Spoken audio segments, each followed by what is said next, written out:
Comment ça va, comment allez-vous? Nous commençons avec les informations. Selon les rapports, les Kurdes auraient pris la base de la garde révolutionnaire en Iran. Ceci dans un communiqué qu'ils ont eux-mêmes publié. Et nous allons commenter cette situation, nous allons commenter ce qui se passe. En plus de cela, c'est partagé par un compte de renseignement, une open source intelligence, qui est ce compte que même le Pentagone utilise pour s'informer en matière de renseignement. Regardez, vous vous souvenez, ces derniers jours, ils étaient dans la salle de guerre avec le sujet du Venezuela. Et ils avaient en fait ce compte ouvert, l'Open Source Intelligence, qui est l'un des nombreux comptes de renseignement très bons, très intéressants, et ils avaient là le Pentagone. Le compte était ouvert sur un de leurs ordinateurs, affiché sur un grand écran. Je veux dire, ce sont des comptes que nous suivons ici depuis des années. Ils ont été très précis, disons, au niveau des données. L'une parmi plusieurs, non, est bon, ils publient ce communiqué. L'armée nationale kurde, le SMK, a diffusé ce communiqué sur différents réseaux, affirmant qu'ils auraient détruit une caserne clé, que ce serait une caserne de la garde révolutionnaire, à Karmash. Rappelons où se trouve Karmash. Nous avons déjà parlé plusieurs fois ces derniers jours de cette zone, qui se trouve au nord, surtout depuis le jour où nous en avons parlé. J'ai gardé l'épingle de ce poste depuis ce jour-là. Dans cette zone, nous avons dû faire plusieurs rapports sur la situation. Il faut rappeler que la partie où se trouvent normalement les Kurdes, c'est-à-dire les Kurdes sont généralement dans la partie nord. Là-bas, dans le nord de la Syrie, le nord de l'Irak et le nord de l'Iran, c'est là que circulent normalement les forces kurdes. Cette fois-ci, ce sont des Kurdes qui se trouvent du côté iranien, plus près du Turkménistan, là dans cette région. D'après ce qui est rapporté depuis Marshad de Karmash, dans la zone spécifique de Karmash, c'est là que cette dernière attaque aurait eu lieu. Ils affirment qu'ils auraient pu prendre toute la base dès aujourd'hui, le 13 janvier. Cela fait plusieurs jours qu'il y a des rapports indiquant que plusieurs des forces de sécurité ont cessé d'opérer. Il y a 2 points ici. Certains assurent que certaines forces de sécurité n'opèrent plus ou qu'elles sont déjà du côté des manifestants. Et d'autres disent mais que c'est ce que le régime craint, mais que cette situation n'a pas pu être confirmée à 100%. Alors cette zone, spécifiquement cette zone qui est celle de Karmash, c'est là où la base aurait été prise. Celle-ci est plus proche de l'Irak, vers Bagdad, elle se trouve du côté de l'Iran, mais du côté de l'Irak, la revendication de l'armée nationale kurde. Le SMK avait publié une communication, la communication officielle, revendiquant une attaque directe contre une base des corps de la garde révolutionnaire islamique d'Iran. Cette zone et cette base, il faut le rappeler, sont celles où opèrent les membres de la garde révolutionnaire. Ce n'est pas l'armée officielle, mais celle du guide suprême, plus importante et puissante, mieux armée. L'armée est comme quelque chose de secondaire. Là-bas, ce qui est puissant, c'est l'armée de la garde révolutionnaire, qui est l'armée. L'objectif de l'attaque serait une opération de représailles pour les combattants tombés lors des affrontements précédents, en particulier lors de la bataille de Dardaré. L'unité chargée des unités d'Alu aurait affirmé avoir détruit le quartier général du commandant Firoz Safari à cet endroit. 3 équipes kurdes ont participé à l'action. 2 d'entre elles auraient tiré depuis des directions différentes, tandis qu'une 3e s'est infiltrée directement à l'intérieur, évitant toute riposte de l'ennemi. Le communiqué mentionne qu'il y a eu des ennemis tués et que d'autres ont réussi à s'échapper, sans préciser le nombre exact.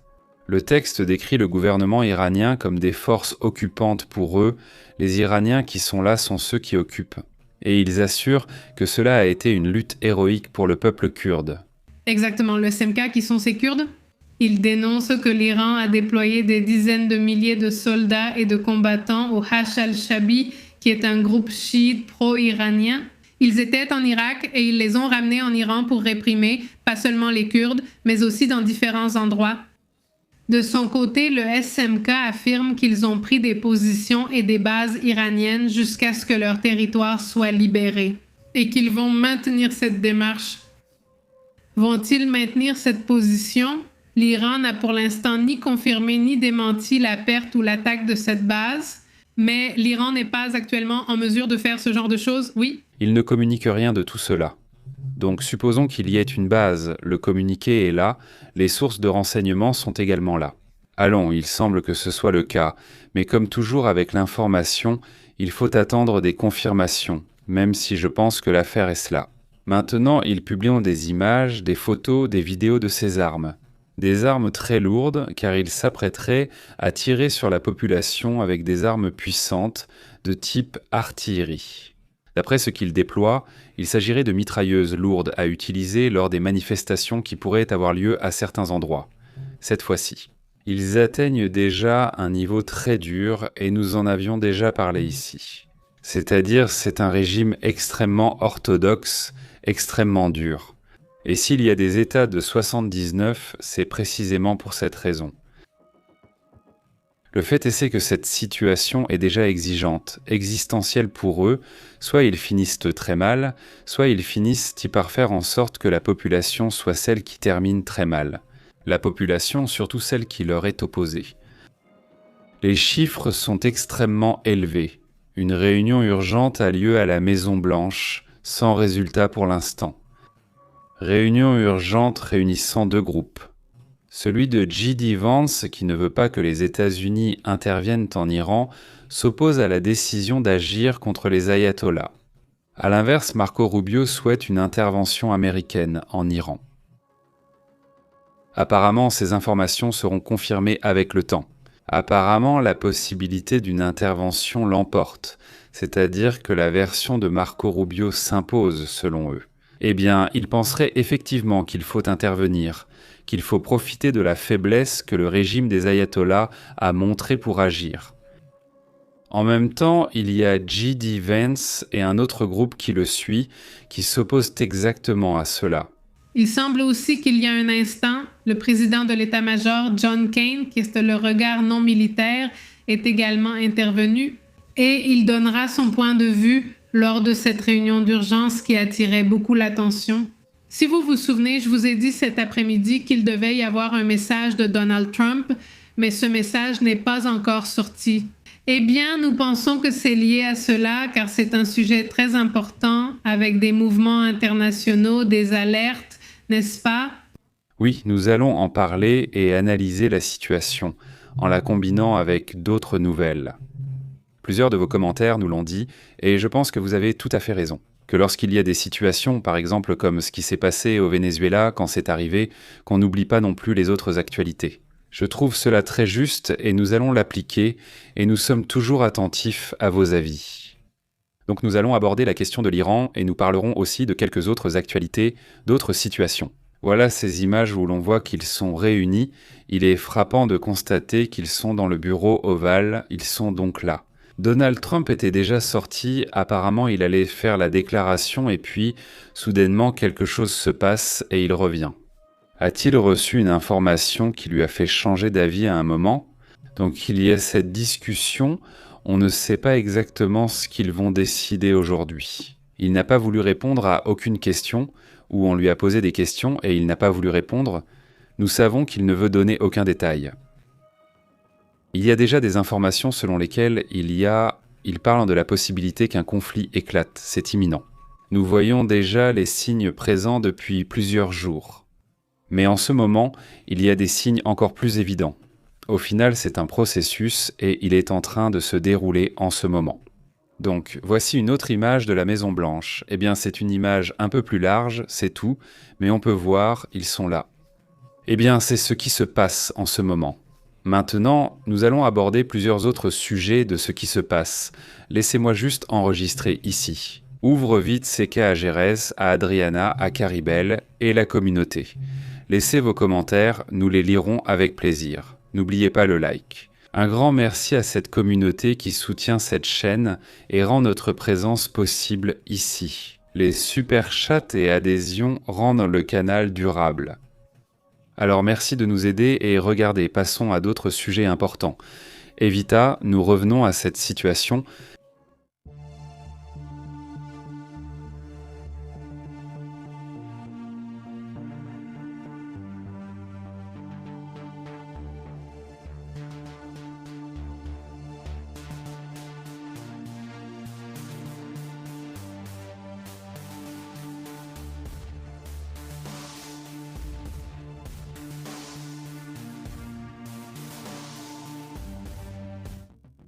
Eh bien, il est certain qu'il signale et évite. Et il faut aussi voir quelles sont les réactions de la part de l'Iran, parce qu'il y a aussi des réactions et ces personnages ont également une force militaire importante.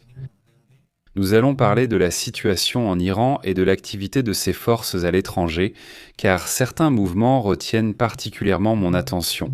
Mais avant tout, quelle est la réaction du ministère de la Défense iranien ? Ce n'est plus seulement une question du président le plus urbain ou du guide suprême. Mais il n'est d'ailleurs plus sorti ? Il n'est plus sorti, depuis que nous vous avons dit ici qu'il semblait avoir présenté sa démission, qu'il y avait des informations selon lesquelles il avait présenté sa démission au guide suprême. Puis ils ont dit qu'il allait faire une déclaration et après, on n'a plus rien su de lui. C'est le président d'un pays et, en pleine crise, il ne sort pas pour parler. Un jour passe, puis un autre jour, puis encore un autre jour. Évidemment, il se passe quelque chose à l'intérieur, quelque chose qui se passe en interne, aussi. Le guide suprême, en presque 3 semaines maintenant, n'est sorti parler qu'une seule fois. Mais c'est très important. Quand il y a eu ces manifestations à propos de cette jeune fille qui portait mal le tissu qui lui couvrait les cheveux, à cette occasion, malgré les manifestations, Ali Khamenei n'a jamais montré son visage. Non, ce n'était pas assez important pour qu'elle se montre, et cette fois-ci, oui, elle apparaît. Cela a aussi attiré l'attention des experts. Un message indique « Si Dieu est avec nous, personne ne peut être contre nous ». Donc, dans ce message aussi, eux sont les méchants, nous sommes les puissants parce que nous sommes du côté de Dieu. C'est le message classique du leader suprême. Maintenant, le ministre de la Défense va se rendre à Cis-Nessaracide, celui-ci qui est ici à l'écran. Il affirme qu'ils répondront avec toute leur force et jusqu'à la dernière goutte de sang face à toute action militaire des États-Unis, affirme ce personnage. Il affirme à la télévision d'État que la réponse du régime sera atroce. Après l'avertissement du président Donald Trump concernant une possible action, le dirigeant des États-Unis avait prévenu que s'ils exécutaient la population, ils prendraient des mesures. Eh bien, voilà les informations de ce matin. C'est ainsi qu'ils nous ont surpris. Une fuite provenant de l'intérieur du gouvernement, transmise à Reuters, une fuite vers Reuters. Il disant que les noms de 2000 personnes décédées circulaient, ainsi que ceux qui avaient redonné l'ordre. Alors, face à cette information, d'autres informations sont sorties disant que ce n'était plus 2000, mais qu'on parlait de 12 000 à 20 000 personnes décédées. Alors, le chiffre n'a cessé d'augmenter et les rapports sont terrifiants, c'est-à-dire, c'est énorme. Dans ce message donné par le ministre de la Défense, il lance un message qui attire l'attention. Mais ce n'est qu'en parole. C'est-à-dire, je ne sais pas, moi. Ce que je pensais, c'était de dire d'accord. Ils vont donner le message habituel et ils vont aussi annoncer que le mouvement militaire va encore s'étendre. Il faut rappeler que depuis le premier jour des manifestations, ils ont lancé des missiles. Des missiles. À chaque exercice, un missile, puis un autre missile, et des choses comme ça. Et la population n'a accordé absolument aucune importance aux personnes qui manifestent. Non, elle n'a pas été intimidée, même par les tirs. C'était surprenant de voir exactement, si tu veux décrire l'image d'aujourd'hui.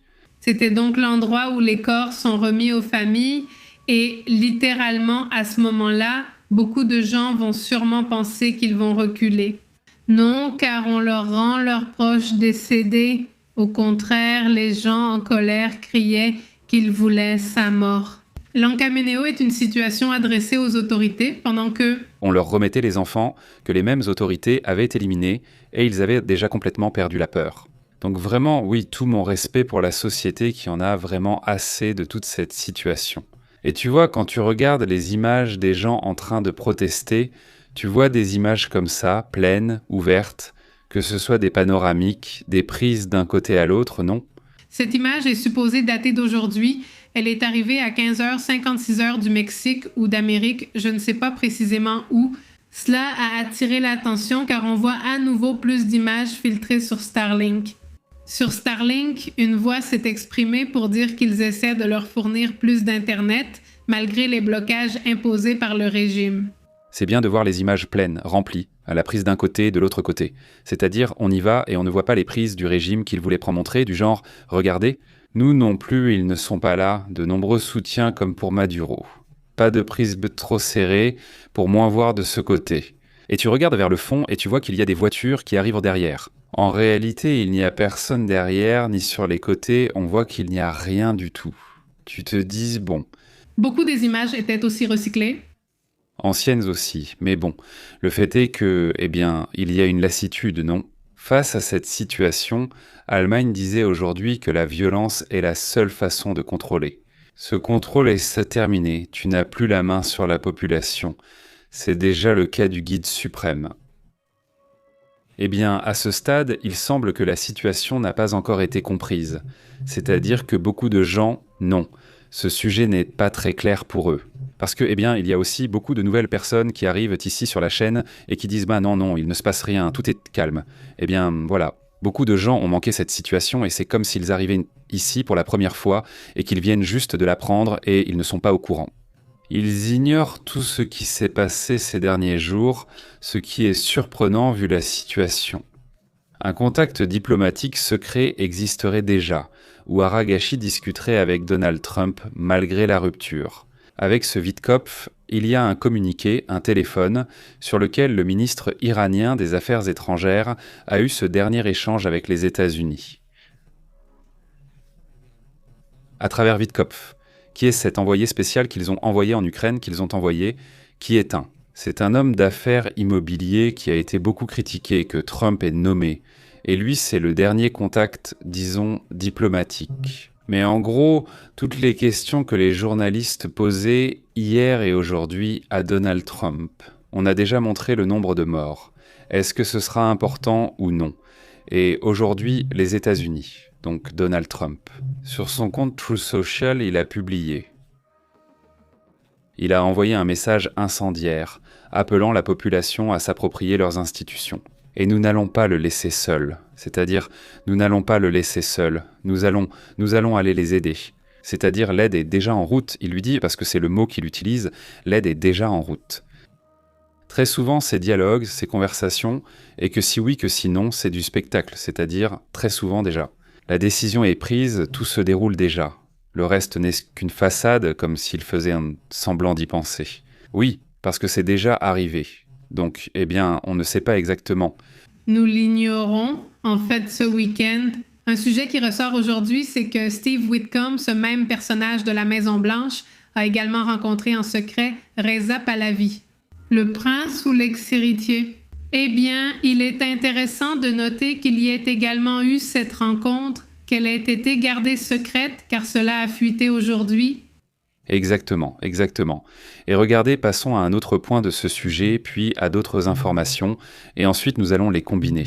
Mais passons à un autre point, qui est aussi très important et pertinent. De dernière minute, allons-y. Ça, oui.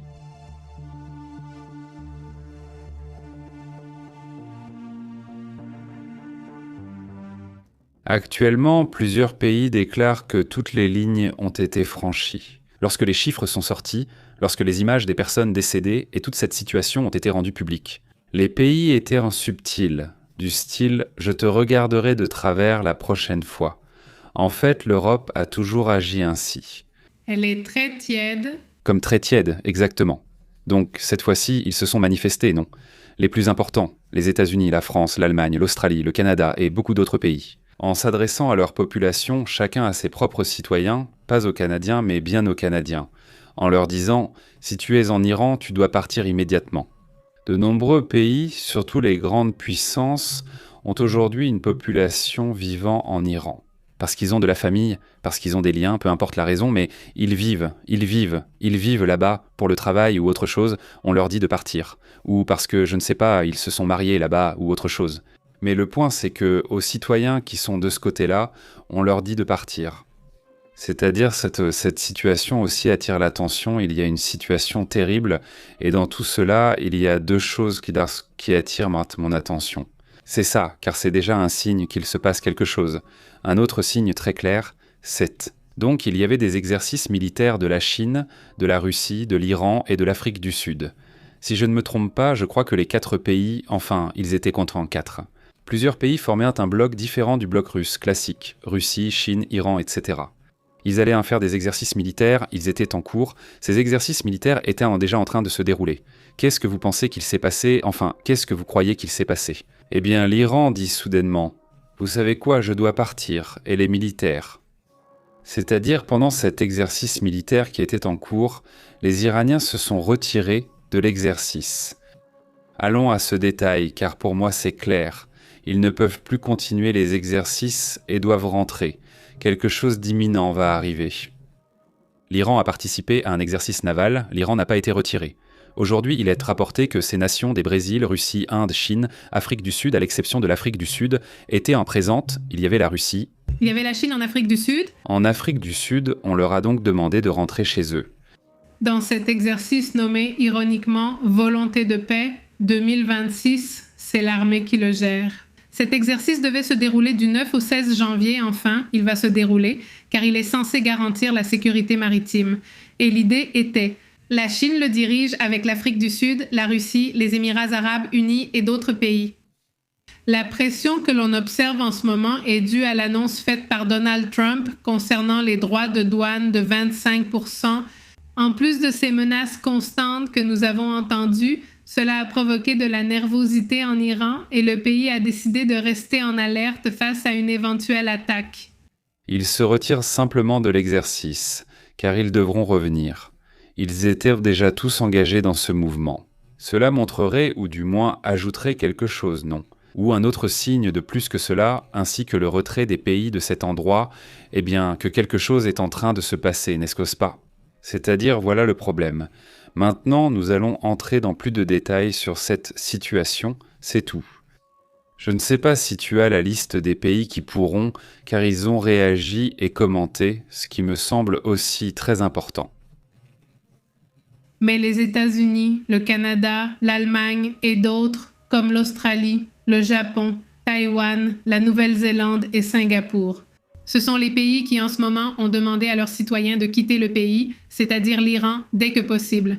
Ils disent « quittez le pays immédiatement, ayez un plan pour quitter l'Iran », qu'ils ne dépendent pas de l'aide du gouvernement des États-Unis. Les États-Unis brûlaient il y a environ 2 jours. Non, si je ne me trompe pas. Et donc, ils leur demandaient essentiellement de partir immédiatement et si ce n'était pas possible, de se cacher dans une zone où ils auraient de l'eau, des médicaments, et voilà. Une autre chose qui a attiré l'attention en ce moment, c'est qu'ils ont commencé à libérer des personnes ayant la double nationalité, c'est-à-dire qui sont à la fois américaines et iraniennes. Je pense que c'est pour bien se faire voir des États-Unis. Probablement. Le problème que ces pays soulèvent en ce moment, c'est qu'il est peut-être trop tard pour partir. C'est pourquoi ils disent « si vous ne pouvez pas partir, cachez-vous, non ?» Et la situation, c'est qu'il y a une coupure d'Internet. Mais il y a aussi une fermeture des frontières. Les frontières, du moins les plus importantes, toutes signalent qu'elles sont fermées. Donc si les frontières sont fermées, ils vont devoir trouver d'autres moyens d'évacuer ce pays. Mais cela concerne tout le monde aussi. On leur demande de fuir par la Turquie et l'Arménie, c'est essentiellement la zone sûre, et on leur dit que s'ils doivent remettre leur passeport, ils pourraient être arrêtés précisément pour cette raison. Alors attention, la sortie se fait principalement par là, car au nord, ils ne parlent pas de l'Arménie. C'est une sortie possible. L'autre, c'est la frontière avec la Turquie, donc le nord-ouest. Les pays ont recommandé la sortie par le nord-ouest. C'est ça le problème, parce que l'autre sortie serait le Pakistan, l'autre sortie serait l'Afghanistan. Et donc, j'imagine que c'est plus compliqué. Ou par le golfe Persique, ce qui serait encore plus compliqué. La situation, c'est de sortir par l'ouest ou le nord-ouest, où se trouve aussi la capitale, sûrement l'une des villes les plus peuplées, non ? L'Iran a donc toute cette région très peuplée. Donc on leur dit de sortir par ces côtés-là, en gros plutôt par là, et la Turquie est cette zone de l'Arménie. Donc voilà, là c'est une autre partie de, la protestation. C'est la rébellion, je dirais non, parce que là c'est déjà plus une rébellion. Ça a commencé le 28 décembre, nous sommes le 13 janvier. En plus, le 21 décembre, c'est quand les protestations ouvrières ont commencé, et ensuite le 28, c'est là que ça s'est généralisé. Et cela devient, une situation déjà incontrôlable. Il est clair qu'il y a des services de renseignement de plusieurs pays, parmi lesquels probablement Israël, probablement les États-Unis, la Russie, la Chine. Nous savons que les services de renseignement de différentes puissances dont différences sont bien présents. Ils jouent leur dernière partie pour voir de quel côté l'Iran sera, donc du côté des ayatollahs, des chiites. qui a été donc un pays très proche des Brésil, Russie, Inde, Chine, Afrique du Sud, très proche de la Russie, très proche de tout cela. Ils cherchent donc une autre réalité, non ? Maintenant, les médecins apprennent, ils ont confirmé que les hôpitaux continuent de recevoir des blessés, continuent de recevoir des personnes décédées. Nous savons que les attaques continuent d'avoir lieu, même, et c'est un rapport pour lequel, tôt ou tard, nous espérons aussi que justice sera rendue. Parce qu'ils emmènent les blessés et ensuite ils ne reviennent plus, c'est-à-dire, ils emmènent les blessés et ensuite ils ne reviennent pas. Alors cette situation ? Eh bien, un autre sujet qui s'ajoute aussi, quelle a été l'aide jusqu'à présent ? Réelle ? Visible, et bien surtout de l'intelligence des antennes Internet, de Starlink, des choses de ce genre, rien de plus. Eh bien, il y a aussi autre chose qui est signalée. Environ une semaine plus tard, les gens commencent vraiment à s'armer. Contrairement à d'autres manifestations plus nombreuses et émaillées d'émeutes sans armes, la situation est déjà armée cette fois. C'est pour ça que je vous dis que c'est déjà plus une rébellion, n'est-ce pas ? Pourquoi ? On voit leur usage des armes.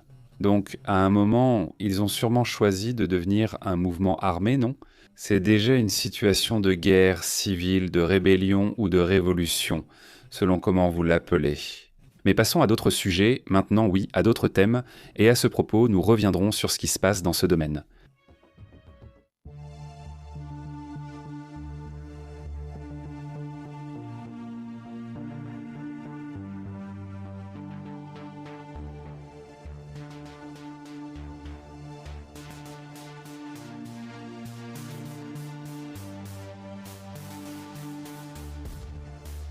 En Venezuela, il est rapporté que, eh bien, ils ont libéré 400 prisonniers politiques selon le régime. La réalité est très différente. La réalité est totalement différente et ce serait un mensonge de la part du régime de Delcio Rodriguez. Maintenant, selon ce qui est rapporté, on a voulu dire non, ou, selon le régime, que 400 prisonniers ont été libérés, mais cela a été dit par le président du Parlement chaviste. D'ailleurs, le frère El Chiro Rodriguez, qui est Jorge Rodriguez, a annoncé cette libération et ce serait une excellente nouvelle. On annonce la libération de 400 prisonniers politiques, ce qui serait excellent. Mais l'organisation non gouvernementale Foro Penal demande où ils sont. Où dis-tu qu'ils ont été libérés ? Les informations vérifiées par l'organisation non gouvernementale Foro Penal font état de 56 libérations réelles du 8 janvier à aujourd'hui. Bien en dessous du chiffre. Et bon, Rodriguez nie qu'il y ait des prisonniers politiques. Elle a assuré que les personnes libérées n'ont pas été arrêtées pour des raisons idéologiques, mais pour avoir enfreint la loi ou appelé à une invasion étrangère. L'Assemblée nationale chaviste n'a pas publié de liste officielle et les noms ou conditions restent inconnus. Et cela, évidemment, a suscité beaucoup de doutes parmi les familles et les défenseurs des droits humains. Littéralement, devant les prisons, comme les Licoades, il y a des familles qui ont surmonté leur peur et qui demandent qu'on leur rende leur proche, celui qui est toujours là-dedans. Le Foro Penal dénonce la manipulation dont ils sont victimes. Avec les chiffres, on rapporte qu'il y aurait plus de 1000 prisonniers politiques. Le chiffre est aussi un peu compliqué. Mais ce n'est pas seulement les Licoades. D'autres prisons détiennent aussi des prisonniers politiques. Parce qu'ils protestaient ceci ou cela. Mais ils sont là, non ? Et ils diront que c'est parce qu'ils ont fait quelque chose d'illégal, bien sûr, ils vont. Et eux ne vont pas dire que ce sont des prisonniers politiques. Évidemment, non. Le fait est que, jusqu'à présent, ils n'ont pas été libérés, ils se sont moqués de tout ce qu'ils avaient promis à Trump encore et encore. Et donc voilà la question. Est-ce que Trump va laisser passer ça et continuer exactement comme avant ? Le conflit interne attire-t-il aussi l'attention ? Actuellement, une division au sein de ce régime retient également l'attention, avec des messages croisés très curieux. Aujourd'hui, Dieu a donné ce message. Écoutons-en un extrait. Merci, capitaine. Eh bien, salutations. Le président Nicolas Maduro et son épouse sont otages là-bas.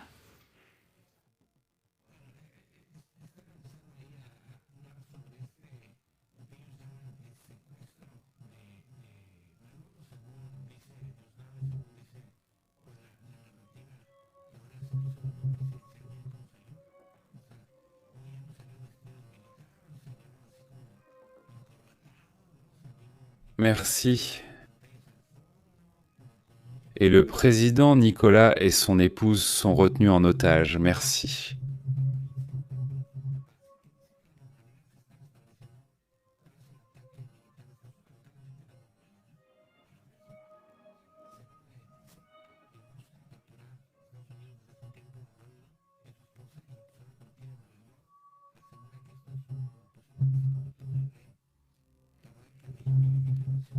Débordement total.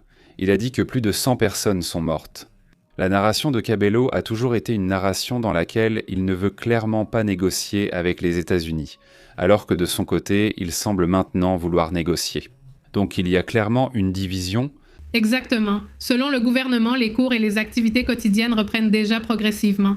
Il devait en réalité expliquer aux enfants avec des psychologues ce qui s'était passé. Parce qu'ils sont très inquiets que les enfants soient traumatisés à cause de l'attaque contre les États-Unis, mais ils ne s'inquiètent pas de tout ce qu'ils ont fait eux-mêmes et que les enfants voient, c'est bien. Une vidéo virale montre un enfant effrayé demander à Diosdado s'il va prendre sa mère. Cela ne les préoccupe pas? Non. Cette partie ne l'inquiète pas. Non, cette partie-là, non. Les opérations ont suscité une condamnation internationale en raison de l'action des États-Unis. Mais d'un autre côté, ils disent aussi, mais bon, c'est aussi Nicolas Maduro, n'est-ce pas? Non, ce n'était pas un personnage qui occupait un poste légitime. Il l'avait volé ou il s'était autoproclamé président. Seulement le conflit est ce qui se passe intérieurement, dans tout ce tourbillon que cela provoque. Il montre des changements de forme qui, parfois, touchent aussi le fond. Ce changement retient particulièrement mon attention. C'est-à-dire, le voir ainsi, c'est essentiellement cette approche d'un leadership que veut incarner Diosdado, c'est-à-dire, il enlève cela à Maduro, Diosdado. Il ressemble beaucoup à Nicolas. Il aime les écrans et parler sans cesse. Et s'ils ne sont pas comme ça, ils ne sont pas là. Il a l'émission Non, non, non, non, qu'il ait une émission ou pas, mais disons qu'il n'a pas tout, il est constamment en train de sortir et de sortir. Alors, eh bien, ils ont dit, bon, changement d'image et l'objectif va être, eh bien, de paraître présidentiel, pour ainsi dire, sans montrer autre chose à côté. Comme s'il y avait plein de gens occupés à faire des choses. C'est un sujet assez curieux. Étrange aussi ce pétrolier qui a tenté de partir sans payer Petróleos de Venezuela Société Anonyme et que les États-Unis ont renvoyé. Franchement, je vous le dis. Toute cette situation montre qu'il y a là une rupture étrange, une rupture interne importante. Un autre point aussi, c'est que la question de l'Iran fait que tout ce qui était prévu pour le Venezuela ne bouge pas. Parce qu'évidemment, en ce moment, il y a une autre préoccupation, c'est ce qui se passe dans cette région du monde. Alors, en attendant, le blocus pétrolier va continuer, les navires américains vont-ils rester dans cette zone ? Pas tous, mais certains d'entre eux. Si Rodriguez est appelé à la présidence intérimaire, il sera là, donc évidemment. Il joue donc sur cette double façon de s'exprimer. Je suis ami avec Diosdado et Parrain, mais je m'entends aussi bien, ou je peux m'entendre correctement.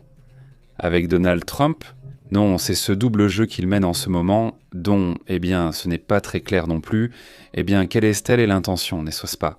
Donc, s'ils agissent ainsi désormais, ils accepteront tout de Trump, mais seront en même temps... Le spectacle, comme s'ils n'étaient pas d'accord, oui. Exactement, non. Mais bon, nous allons rester attentifs à ce qui va arriver par là. En Venezuela, la présidente par intérim du Venezuela, Delcia Rodriguez, reprendrait ce mardi. N'est-ce pas que cela aussi... Diosdado et Delcia Rodriguez sont déjà de retour dans l'exécutif, vous vous souvenez? Ils étaient déjà partis. En fait, il y a l'ex. Est-ce ou était-ce interdit au Venezuela? Il y a des années, Nicolas Maduro avait déjà perdu son compte. Exactement, mais bon. Il s'est disputé avec M. Moss? Exactement, avec M. Mock. Eh bien, il est à noter que Delcia Rodriguez a déjà un compte Twitter. Oui, elle est déjà sur les réseaux. Elle est sous le nom de Delcia y Rodriguez Fien, c'est comme ça qu'on la trouve. Et Diosdado aussi, il a son compte là-bas. Ils y créeront aussi leur propre récit.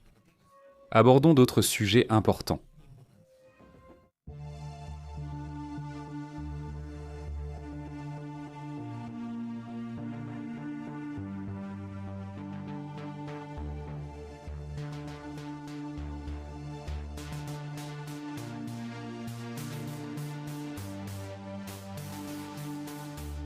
avant d'aborder la situation en Iran et d'autres actualités.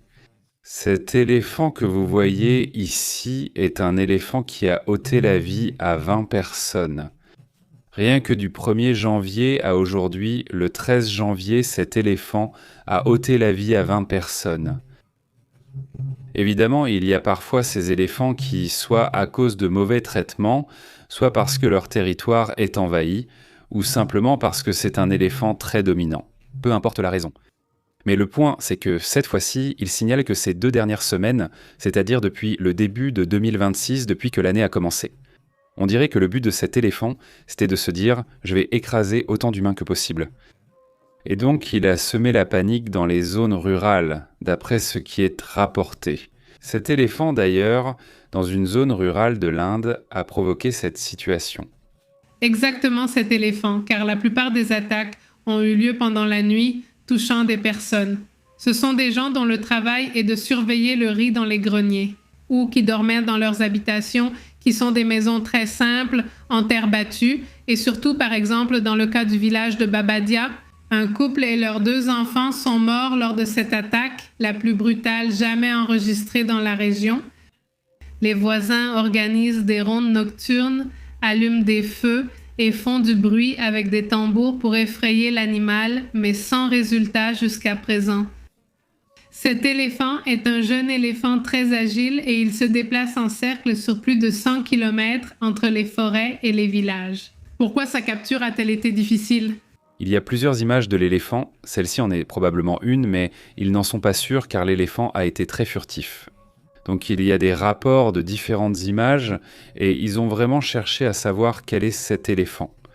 C'est un éléphant jeune, très agile, qui se déplace en cercle, qui parcourt, comme tu le dis, 100 km autour. C'est impressionnant. Ils croient que c'est un éléphant en rut. À cette période, ils deviennent fous ? Exactement. Il se trouve qu'en ce moment, il est en rut et il se trouve dans une zone où il y a beaucoup de monde. Donc, au final, s'il croise des gens, eh bien, on sait déjà ce qui peut arriver, non ?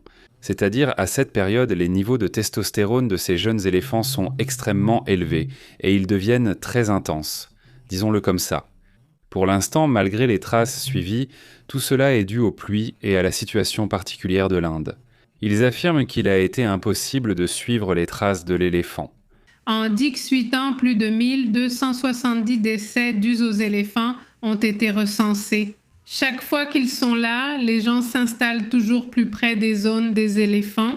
Et évidemment, à un moment donné, il est normal qu'ils deviennent plus agressifs, alors ils attaquent. Les gens disent qu'ils vivent dans la peur, que c'est évidemment une situation compliquée pour eux. Et pour l'instant, changeons aussi de sujet. Pour changer un peu avant de reparler de l'Iran, que se passe-t-il sur le plan géopolitique ?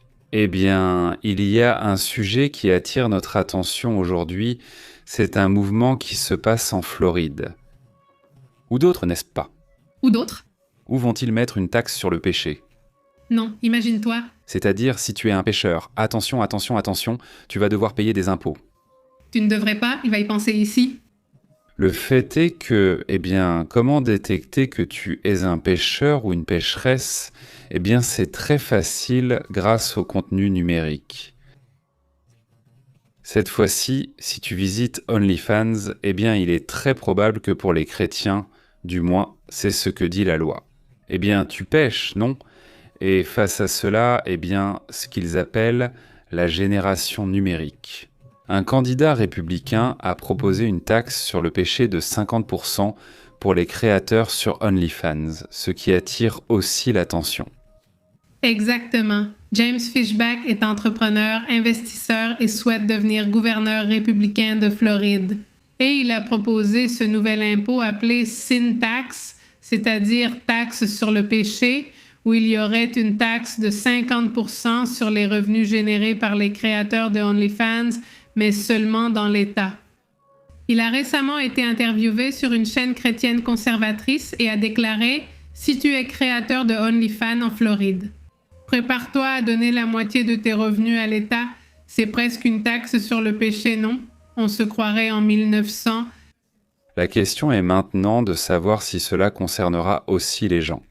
Parce que oui, parce qu'ils étaient aussi, disons, en train de discuter s'ils allaient aussi l'appliquer aux gens qui... C'est-à-dire, qui a un compte et vit en Floride. Et celui-ci, mais tu dis, enfin, ce n'est pas vraiment dans ce sens-là. Si tu paies 20 dollars, tu paieras 10 dollars de plus. Ce n'est pas une grande différence pour certains. Ça va vraiment faire mal à cause du montant? Ceux à qui ça fait vraiment mal, ce sont les créateurs et créatrices, n'est-ce pas? Parce qu'ils vivaient là. Et je dis, bien que la plupart du contenu sur OnlyFans semble réservé aux adultes, tout n'est pas de ce type. J'imagine cependant que c'est ce contenu qui rapporte le plus. Alors, l'autre jour, il y a eu une jeune femme, une fille, enfin pas une gamine, générant 83 millions de dollars par an, une somme impressionnante. Elle vit en Floride. Elle vit en Floride et dit payer cet impôt volontiers à condition qu'il s'applique aussi aux entreprises, car les entrepreneurs ne le payent pas. Pourquoi me faire payer plus d'impôts alors que je suis une seule personne? Quand je suis une personne. Et les entrepreneurs, pourquoi? Ça... Ne pas aimer, mais bon. Voilà, c'est comme ça, non? Elle, c'est Sophia Rain? Sophia Rain qui vient de Floride. Eh bien, 83 millions de dollars par an, on lui dit qu'elle doit payer 50% parce qu'elle est pécheresse. Il circule par cette voie? Oui, elle part dans un autre État. Mais bon, le fait est que cela fait partie du mouvement républicain qui a évidemment été généré. Vous n'avez pas entendu combien elle a gagné? Et elle a dit comment en profiter à nouveau? Une autre anecdote curieuse concernant d'autres pêcheurs, puisque nous parlons de cela, Oui, ce sont des pêcheurs. ce sont des pêcheurs de haut vol, non? Nous parlons de ces individus qui sont ici des célèbres Clinton, l'ancien président Clinton et l'ancienne secrétaire, l'ancienne première dame et ancienne secrétaire d'État et ancienne candidate à la présidence. Aussi non, car ils devraient témoigner et comparaître à propos de Jeffrey Einstein, et ils ne veulent pas vraiment le faire. Ils ont annoncé qu'ils ne vont pas se conformer à la situation qui exigeait un témoignage devant le Congrès concernant les relations avec le financier Jeffrey Epstein. Pendant ce temps, ils ont lancé des attaques très dures contre les républicains et Donald Trump, c'est un sujet qui pourrait leur causer des problèmes. Bien sûr. Bien sûr, bien sûr.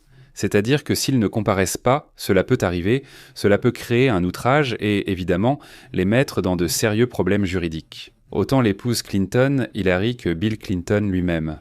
Ou des sujets énormes. Je veux dire, à cause de tout ce que cela génère. Je veux dire, beaucoup de gens pensent qu'on a déjà oublié l'affaire Epstein.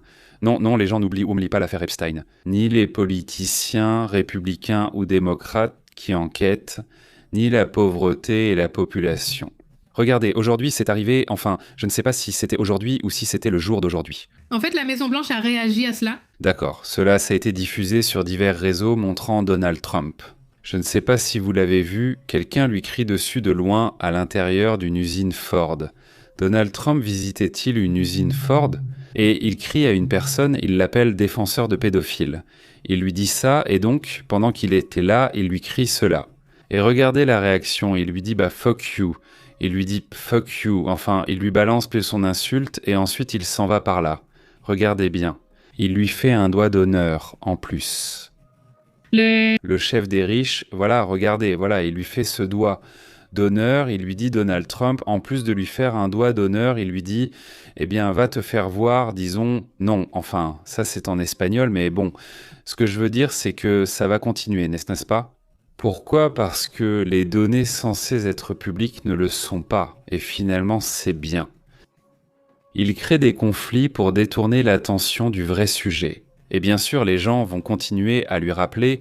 Évidemment, tôt ou tard, il va tomber sur des gens qui vont lui rappeler, qui vont s'en souvenir, des politiciens, des gens en général.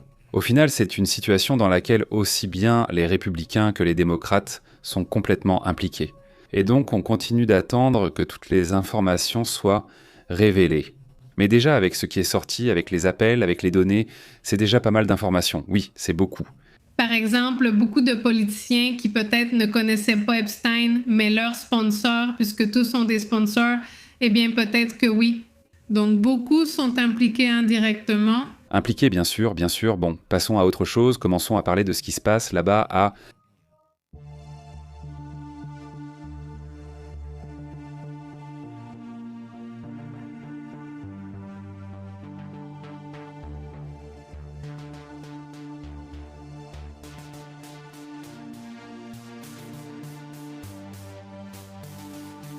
le président. Héritier, eh bien le prince héritier, dont on dit qu'il pourrait être comme un, disons, activiste politique pour la transition en Iran, cet ancien prince héritier, car il ne se considère plus comme prince ni rien de tout cela. Il dit qu'en tout cas, il pourrait maintenant aider sur ce sujet. Mais ce personnage affirme que l'armée doit se joindre aux manifestations contre le régime. Il demande à l'armée de rejoindre les manifestations. Cela attire aussi l'attention en Iran. Le problème, c'est l'absence d'Internet, n'est-ce pas? Ils sont sans Internet depuis 130 heures.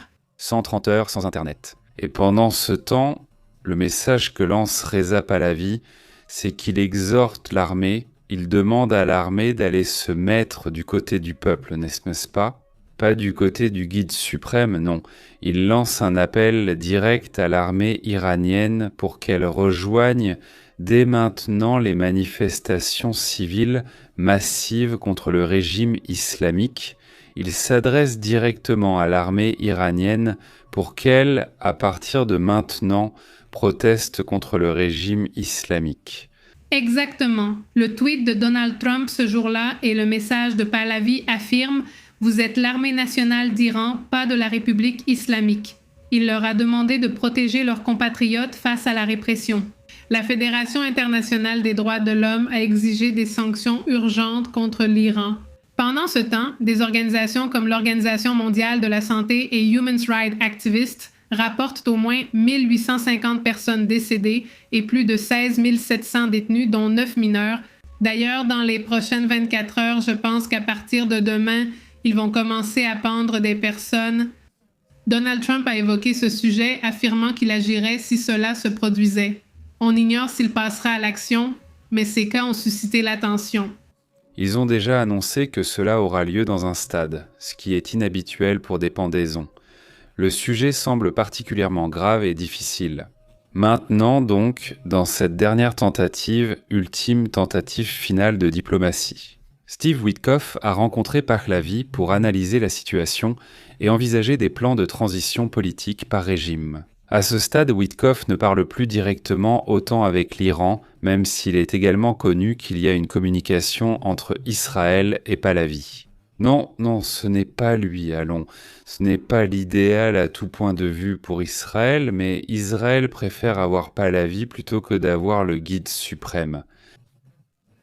Et aussi parce que beaucoup, disons, de dirigeants ont donné leur avis, des dirigeants iraniens à l'intérieur de l'Iran, qui ont dit que, c'est-à-dire qu'ils voient d'un bon œil son activisme, mais qu'ils ne le veulent pas comme dirigeant. En fait, ils veulent autre chose, ou ils veulent en tout cas une démocratie. Donc il y a des groupes qui le soutiennent, mais ce sujet est très divisé. Donc en fait, ce qu'ils veulent simplement, c'est que le premier du régime tombe, point final, non. Et ils remercient en tout cas le soutien qu'a reçu ce Pahlavi. Et il est redevenu une figure importante dans ce sens. Et cela fait des années qu'il fait cet activisme, et cela fait aussi des années. Il a dit d'ailleurs que cela ne l'intéressait pas d'être monarque. Il précise que pour la première fois en 47 ans, il y a en Iran des conditions réelles pour mettre fin au régime. Ce ne sont pas les premières manifestations, mais ce sont celles qui ont le plus ébranlé le régime des ayatollahs. C'est bien ça. Elles sont désormais vues comme les plus grandes manifestations de l'histoire de ce régime. Jamais autant de protestations n'avaient eu lieu auparavant. Cela fait aussi ressortir le pire du régime, non ? Je veux dire, cela fait ressortir la partie la plus dure et la plus extrême, n'est-ce pas ? Et cela aussi, c'est un risque. Évidemment. Rappelons qu'ils passent des décennies à développer et produire des armes, et disposent d'un programme spatial. Je veux dire attention à cela, parce que dans ces coups de désespoir, cela peut devenir très dangereux, alors il se peut qu'ils sortent des choses que l'on ne connaît pas dans ce sens-là. Tu comprends ? Le personnage dont tu parlais tout à l'heure, c'est comme ça qu'elle est née. Il assurait qu'ils avaient des surprises, qu'ils étaient mieux préparés qu'avant la guerre, les 12 jours qui ont eu lieu en juin. Si tu te souviens, voilà.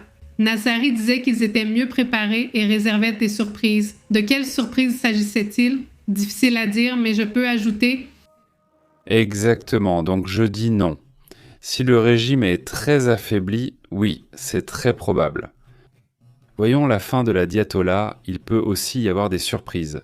Eh bien, ce sont des gens qui disent depuis toujours qu'ils veulent détruire l'Occident, mais ils ne se sont pas toujours concentrés sur cette idée très extrême, pas de tout détruire, n'est-ce pas? L'Europe, les États-Unis, le Canada, l'Est, bref, tout ce qui est différent d'eux. Et ils ont aussi eu, un mouvement très orienté vers l'opération par procuration, c'est-à-dire opérer dans d'autres pays. S'étendre à travers la garde révolutionnaire, à travers les forces spéciales qu'ils possèdent au sein même de la garde révolutionnaire. Ils opèrent au Brésil, et récemment l'un de leurs personnages les plus proches y a été arrêté. En Uruguay, au Paraguay, au Venezuela, au Mexique, et bien même aux États-Unis, ils ont trouvé des personnes proches de ce qu'est la garde révolutionnaire. C'est-à-dire qu'ils cherchent à s'étendre, au final. Donc c'est aussi un autre sujet. Qui sait combien de personnes ils peuvent avoir dans d'autres endroits du monde?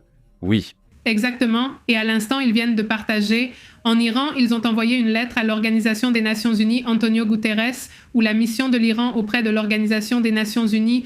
Aujourd'hui, ils accusent les États-Unis de chercher un prétexte pour une intervention militaire. Suite aux déclarations de Donald Trump sur une action ferme, il affirme « Les fantasmes et la politique des États-Unis concernent l'Iran. Elle découle d'un changement de régime utilisant sanctions, menaces, troubles et chaos pour créer un prétexte à une intervention militaire. » Ils soutiennent toujours que ces manifestations viennent de l'extérieur, alors que, comme l'a reconnu le président, ce sont en réalité des problèmes internes. En supposant qu'elles aient été créées, disons qu'elles ont été créées, non, d'accord, supposons qu'elles aient été créées, supposons que des milliers et des milliers de personnes aient été trompées et soient en sorties, manifestées. Tu en dis une? Tu devrais alors supposer que tous ces gens ont, une sorte de retard, non, pour qu'on les trompe. Alors pourquoi irais-tu les tuer? Autrement dit, s'ils sont confus ou trompés, ils ont un problème mental. Je ne comprends pas pourquoi tu voudrais les éliminer. Pourquoi attaquer ces gens? Parce que de ton point de vue, si tu es si sympa, parle-leur et dis-leur « Écoutez, vous savez qu'on vous trompe. C'est de l'information ici. C'est-à-dire, non, ils y vont et tac, tac, tac, tac. C'est un sujet hallucinant, mais je ne sais pas, voilà le communiqué, voici l'autre partie du communiqué. Ceci est la deuxième page, c'est ce qu'ils envoient à l'Organisation des Nations Unies, et donc ils donnent cette critique, cette justification. À ce stade, à 21h24, j'attendrai déjà l'annonce de Donald Trump sur ce qui va se passer. Oui, je sais, il n'y a vraiment rien qui soit sorti, celui-ci aussi. Un autre sujet qui commence à circuler aujourd'hui, c'est que les autorités iraniennes, en plus de couper Internet, sont aussi en train de retirer les Starlink. Sinon qu'elles ne pourraient pas le faire. Il n'y a pas d'appel en ce moment par téléphone portable. Oui, les appels internationaux ont été ouverts, ce qui est surprenant, mais il n'y a pas d'appels locaux, il n'y a pas d'appel, c'est-à-dire que les portables ne fonctionnent pas. Ils ont commencé à confisquer encore plus les paraboles de l'époque, ces paraboles. J'ai également saisi des images de caméras de sécurité privées afin d'identifier les manifestants participant à ces protestations. Même si la plupart ont le visage couvert, c'est vrai? Oui, ils n'utilisent presque plus de drapeau, sûrement pour pouvoir partir sans se faire attraper avec le drapeau. Vous vous souvenez de l'image que je vous ai montrée tout à l'heure de Trump là-bas, à l'usine Ford? Il confirme que l'employé qui a crié a déjà été suspendu, c'était logique qu'ils allaient se le faire. Mais sûrement, le Wordlet doit être en train de penser, n'est-ce pas? Cette vidéo, s'il est suspendu, j'espère qu'on lui rendra son travail plus tard. Oui, exactement, pas terrible. Mais évidemment, il allait y avoir une réaction. Si aucune sanction n'était prise, Trump allait s'en prendre à toute l'usine. Je sais si ce personnage est intense, disons. Et c'est une liberté d'expression. Oui, tant que tu ne dis pas ce qui ne lui plaît pas, non, c'est ça, la liberté. Les manifestations sont là. La situation ne s'est-elle pas multipliée ces derniers jours? Non, évidemment, il faudra attendre de voir quelles images pourront être confirmées aujourd'hui, parce qu'il faudra aussi attendre ces confirmations. Il y a beaucoup, malgré la situation, beaucoup d'enthousiasme à l'idée qu'un changement arrive. Je pense que c'est aussi ce qui pousse les gens à sortir. Le problème en ce moment, c'est qu'il y a un manque de fourniture. Cela fait déjà 15 jours, ou plus de 15 jours, donc maintenant il y a un problème d'approvisionnement. C'est-à-dire il faut aussi que les gens se calment un peu à un moment donné, sinon la nourriture, les médicaments et tout ça vont manquer. C'est pour cela qu'il disait que dans les 2 ou 3 prochains jours, il y aurait comme une petite pause face à cette situation. Même si, maintenant que les chiffres sortent et que l'on voit toute la situation et ce qui se passe. En plus, le message de ce Trump, on dirait que non, que les portes ne vont pas se fermer. Qui sait, nous allons rester attentifs, mais passons à un autre sujet.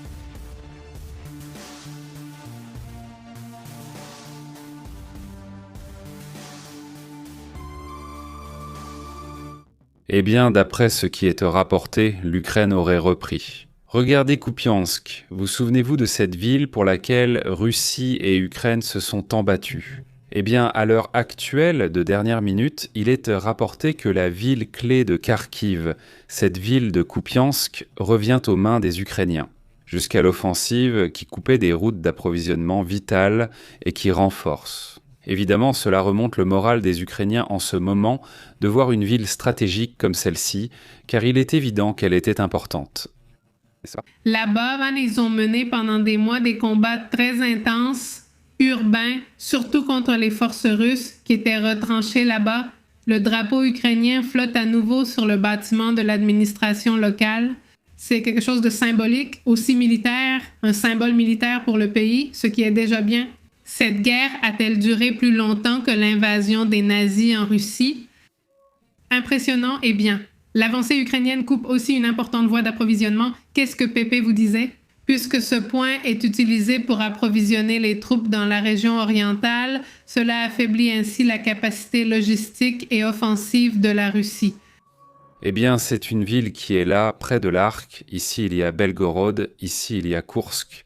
De ce côté, cette zone a été prise par l'Ukraine à la Russie. Ils y sont restés pendant des mois. Et il n'y avait aucun moyen de les en faire sortir, Jusqu'à ce que, les Nord-Coréens arrivent et qu'ils ont effectivement aidé, d'une certaine manière, à ce que cela se règle.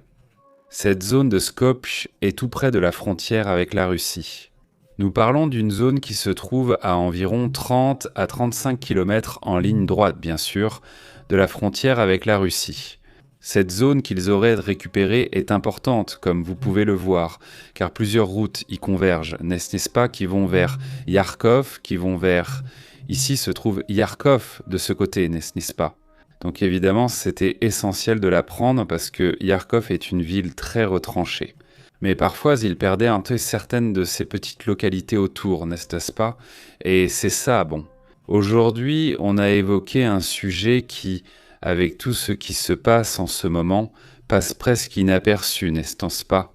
C'est aussi intéressant. Allons donc voir plus d'images. Cela fait aussi déjà partie de ce qui se passe en Ukraine, en Iran. Non, oui, c'est bien cela. Les gens qui se battent avec certaines forces du gouvernement, les forces de police, etc., n'est-ce pas? Voilà la situation. Il y a des affrontements à certains endroits, d'après ce que l'on voit. Il est aussi frappant qu'aucun commentaire ne soit venu de l'Arabie Saoudite ou des Émirats Arabes Unis. Oui, nous sommes tous très silencieux. On observe aussi ce mouvement. C'est près de, près de là, du golfe Persique et de toute cette zone, pas du fameux détroit d'Ormuz, n'est-ce pas? Ce que nous voyons ici, c'est un mouvement, il est là, on observe un drone de surveillance à haute altitude. Un MQ-4C Triton de la marine des États-Unis est parti de la base aérienne d'Al-Dafra à Abu Dhabi, dit-il. C'est pour patrouiller une zone dans le détroit d'Ormuz. Ces missions de patrouille sont plutôt routinières. Non, il ne se passe pas forcément quelque chose dans ce domaine. Je dis en ça car au final il s'agit du détroit d'Ormuz, n'est-ce pas? Leur base est là, dans cette zone d'Abu Dhabi, et c'est de là que part ce drone.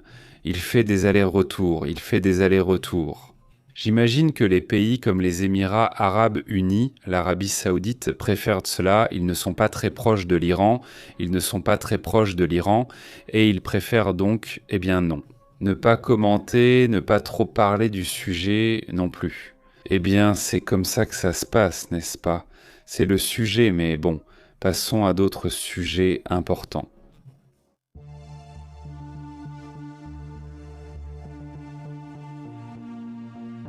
Eh bien, on a interrogé Trump sur la question du time qu'il faut rappeler et sur le point d'être actualisé. Ça arrive bientôt. Le time se mettra à jour. D'accord, parce que c'est le time. Le time, qui est le traité de libre-échange entre les États-Unis et le Canada et le Mexique. Et voilà. Le président a dit que l'accord du time pour les États-Unis, selon lui, n'est pas pertinent. En gros, ça ne l'intéresse pas, mais que le Canada le veut. Et donc, il fait pression pour que les entreprises, disons américaines, aient un meilleur traitement pour que, eh bien, les États-Unis gagnent beaucoup plus d'argent. Voilà. Selon lui, ça ne sert pas aux États-Unis. Attention, le T. Mexique, États-Unis, Canada, il l'a proposé lors de son premier mandat. Et maintenant, il affirme que cela ne sert à rien, non? C'est bien ce qu'il dit. Il avait dit que c'était l'accord le plus important de l'histoire du monde, et maintenant, eh bien, je ne sais pas, ça ne lui plaît plus. Le point, c'est que, bon, eh bien, voilà. Et maintenant, c'est une affaire très spécifique contre le Canada parce qu'en gros, aujourd'hui, il a dit que c'est le Canada qui le veut, mais pour nous, en gros, ça nous est complètement indifférent. Aujourd'hui, c'était Ford, General Motors et Stellantis. Ils en dépendent parce qu'il y a une chaîne de production de fournitures qui va des pièces d'ici, du Mexique et du Canada. Les trois fabriquent chaque année des centaines de milliers de véhicules dans les deux pays. Eh bien, voilà le sujet, ce qui est sûr. Bon, il y a aussi une autre question, très intéressante, n'est-ce pas? Une invention, un développement scientifique de la part de Mexicains. L'équipe du laboratoire de physiologie cellulaire et moléculaire du Centre de recherche biomédicale avancée de l'Université autonome de Querétaro aurait réalisé une innovation. Ils assurent qu'il s'agirait d'une pilule contraceptive pour hommes spécifiquement et qu'elle est réversible. Nous allons donc dire que ce contraceptif masculin, ils assurent qu'il va être révolutionnaire dans le domaine scientifique. L'équipe scientifique de l'université de Querétaro a développé cette pilule contraceptive pionnière qui se prend avant d'avoir des rapports et agit pendant 24 heures sans affecter la fertilité et aussi sans perturber les hormones. Beaucoup de pilules, notamment celles utilisées par les femmes, posent problème car elles causent des troubles hormonaux. Quand les femmes achètent des pilules contraceptives, la notice indique les effets secondaires ou maladies possibles. C'est une feuille comme ça, avec des toutes petites lettres qui sont super dangereuses, mais bon, au moins c'est ce qu'ils garantissent. Aucun effet secondaire, protection 24 heures. Certains demandent comment savoir si j'aurai des rapports dans 2 heures. Eh bien, tu le prends l'après-midi au petit déjeuner si tu veux, et tu es déjà prête, bien sûr. La pilule est conçue comme méthode de pré-exposition, à prendre 1 à 2 heures avant le rapport, en bloquant temporairement le mouvement des spermatozoïdes sans toucher au système hormonal masculin. Ce sujet semble très intéressant et fera sûrement beaucoup parler. Nous verrons comment se présente le problème. Je ne sais pas à quel stade cela en est actuellement, si cela va être en cours. Actuellement en test. Le contraceptif est actuellement en phase de test in vitro avec des spermatozoïdes humains, ce qui est une étape très importante avant de passer aux essais cliniques sur l'humain. J'espère que ça va marcher. Eh bien, on va voir. Ce n'est pas très intéressant. Eh bien, c'est un développement, cette fois-ci, d'une université de Querétaro, que j'ai trouvé super intéressant. Et un grand merci à la communauté qui, depuis différents pays, nous envoie ces avancées scientifiques. Nous y prêtons une grande attention. Nous aimons toujours vous raconter cette partie. Passons à la nouvelle. Tout n'est pas mauvais, il y a aussi des choses très intéressantes, somme toujours, des avancées qui sont réalisées en ce moment, il faut aussi en parler. Passons aux commentaires. Merci.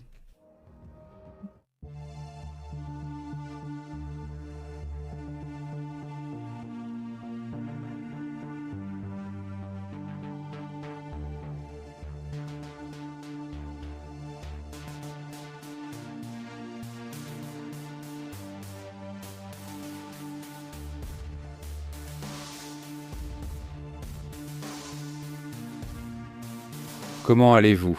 Un grand salut à toute la communauté, merci beaucoup de nous accompagner, dit Wendy. L'Iran sera libre, le peuple l'a déjà décidé, il n'y a plus de retour en arrière. En sacrifiant quelques vies, ils libéreront des millions, dit Wendy. Salutations Wendy, je pense qu'ils sont justement dans ce processus, n'est-ce pas? Ils y sont et selon moi, ils sont très déterminés. Je sens qu'ils se sont déjà rendus compte que ce régime a une faiblesse et c'est pour cela aussi qu'il devient très violent. Ils ne veulent à aucun prix, eh bien, rester là, n'est-ce pas? Alors bon, je t'envoie un grand salut, laissez-moi activer ici le chat à l'écran pour pouvoir le lire. Écoutez, c'est juste un sujet vraiment important, au moins pour nous. Je vous rappelle que vous pouvez soutenir cette chaîne avec un super chat. En devenant membre de la chaîne, nous avons PayPal, nous avons plusieurs façons de soutenir cette chaîne indépendante avec des informations internationales qui est là tous les jours pour vous informer, que ce soit samedi, dimanche ou n'importe quel jour. Elle a aussi besoin de votre soutien. Merci beaucoup à cette communauté pour ses efforts, grâce auxquels nous sommes ici. Je vous en suis très reconnaissant. Salutations à toute la communauté qui nous regarde, s'abonne et commente, c'est très apprécié. Dit Francisco Arte. Félicitations Pepe, Tapatia. Il dit on veut du gâteau, du gâteau, du gâteau. Il dit Tapatia, viens à la chaîne. Oui, il y en a un. Oui, il en reste. Oui, il en reste. Il reste la moitié du gâteau. Oui, il dit voyons, ce sont les petits matins, Pepe. Ça, merci. Merci beaucoup, salutations. Il dit liberté.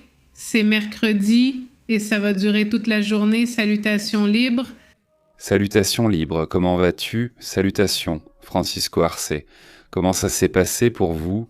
Comment avez-vous vécu cette année étrange? Parce que 2026, eh bien, ce qui nous a surpris, c'est la rapidité avec laquelle tout avance. Oui, tout va vite dans tous les domaines. C'est-à-dire, il semblait que tout le monde s'était retenu en 2025, et puis ils ont dit, maintenant oui, sortez tout en 2026, sortez toute l'énergie, n'est-ce pas? Incroyable dès le premier jour. Salutations à Judith, félicitations à Pepe Caribé, comment vas-tu? Merci, j'ai mentionné Andy Quintana et nous avons acheté une carafe. Elle demande, quelle carafe utilisez-vous? Une carafe d'eau pour boire? Carafe, une carafe. Salutations à Boston, 8 autres salutations et bénédictions à vous deux. Merci beaucoup, dit-elle. Félicitations Pépé, que cela dure encore longtemps. Oui, merci, salutations à 6-7 qui félicite aussi Wiko. Cette année a été très difficile, seuls 3 sur 10 jusqu'à présent. 3, 10, seulement 3. 10, on n'a même pas terminé une quinzaine, dit Carib. Qu'est-ce que le gâteau? C'est un pays de fromage? Depuis des mois, j'ai envie d'un pays de fromage. Hier, il a fait un froid de canard. Je me suis dit que j'avais peut-être fait une erreur, mais c'est ce que je veux depuis l'été. Plus ou moins, mais bon. Non, je ne l'ai même pas acheté ni rien. Et puis l'autre jour, chez Costco, il faisait des dégustations et ça me l'a rappelé. J'ai dit que je voulais un cheesecake, alors j'en ai pris un morceau, il était excellent. Ils m'en ont donné, puis on l'a acheté, voilà. J'ai déjà mangé mon petit morceau et voilà, c'était ici, je suis content. Merci beaucoup pour les commentaires. Franchement, ça fait vraiment plaisir. Être ici avec vous pour mon anniversaire, c'est une façon de célébrer. J'aime vraiment ce que nous faisons, honnêtement, n'est-ce pas?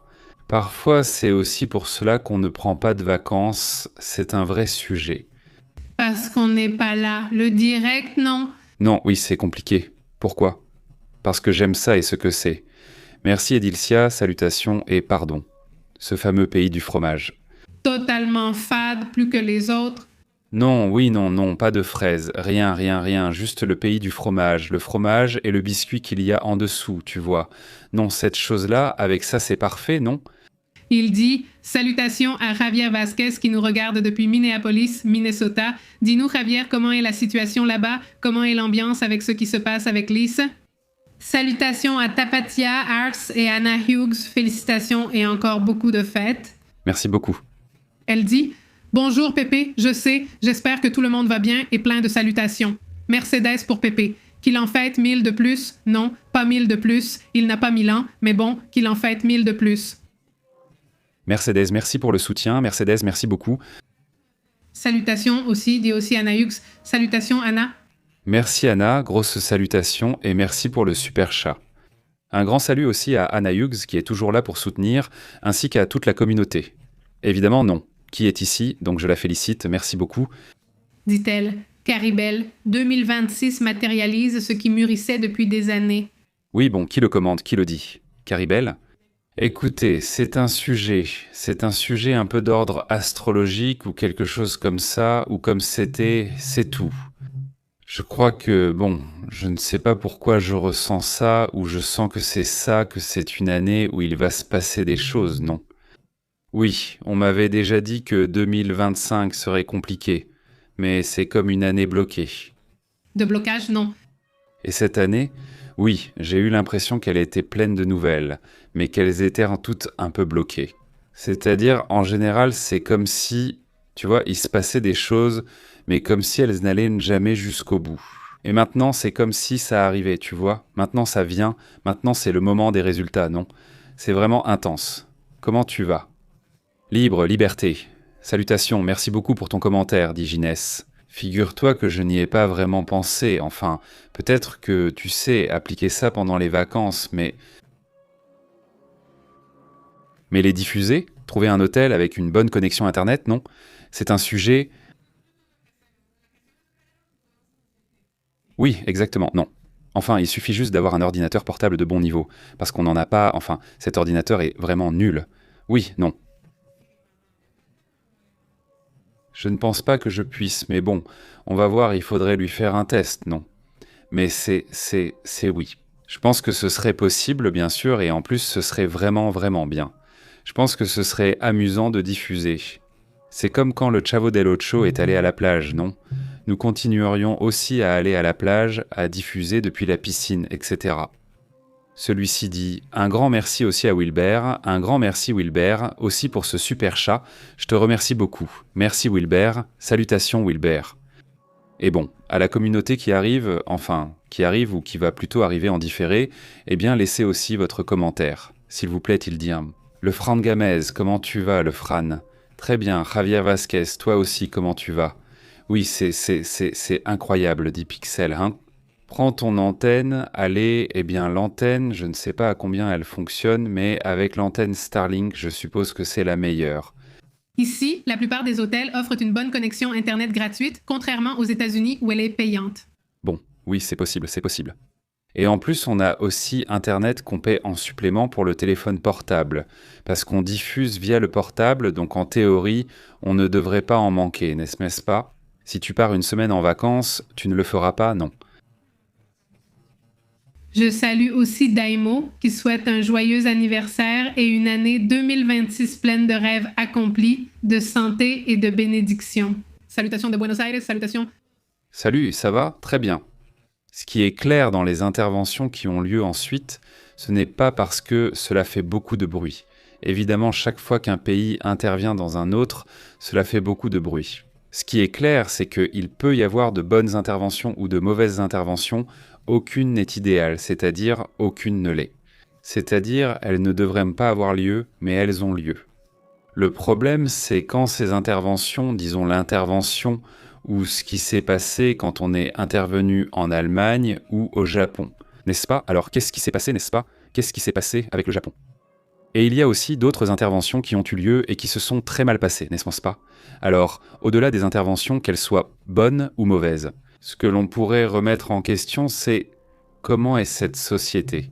C'est-à-dire, est-ce que cette société est prête à prospérer, à vivre une situation moins orthodoxe ou non? N'est-ce pas? Je pense que la raison pour laquelle l'Arabie Saoudite, par exemple, ne se soulève pas, c'est parce qu'au final, cela reste une dictature. C'est un roi, pas un monarque tout-puissant. Pourquoi ne se soulève-t-il pas? C'est simple. Il suffit de voir comment ils sont, comment ils vivent. Ils vivent dans la richesse? Ce n'est pas seulement la richesse, mais aussi que les lois ont été assouplies. C'est-à-dire, il faut se rappeler quand le prince héritier est entré en fonction en Arabie Saoudite. Les femmes ne pouvaient pas, elles avaient l'interdiction de conduire, c'est-à-dire, elles avaient un plein d'interdictions. Alors, qu'est-ce qu'il fait? Voyons, il dit, nous allons y aller étape par étape, pas en ouvrant tous les droits d'un coup, n'est-ce pas?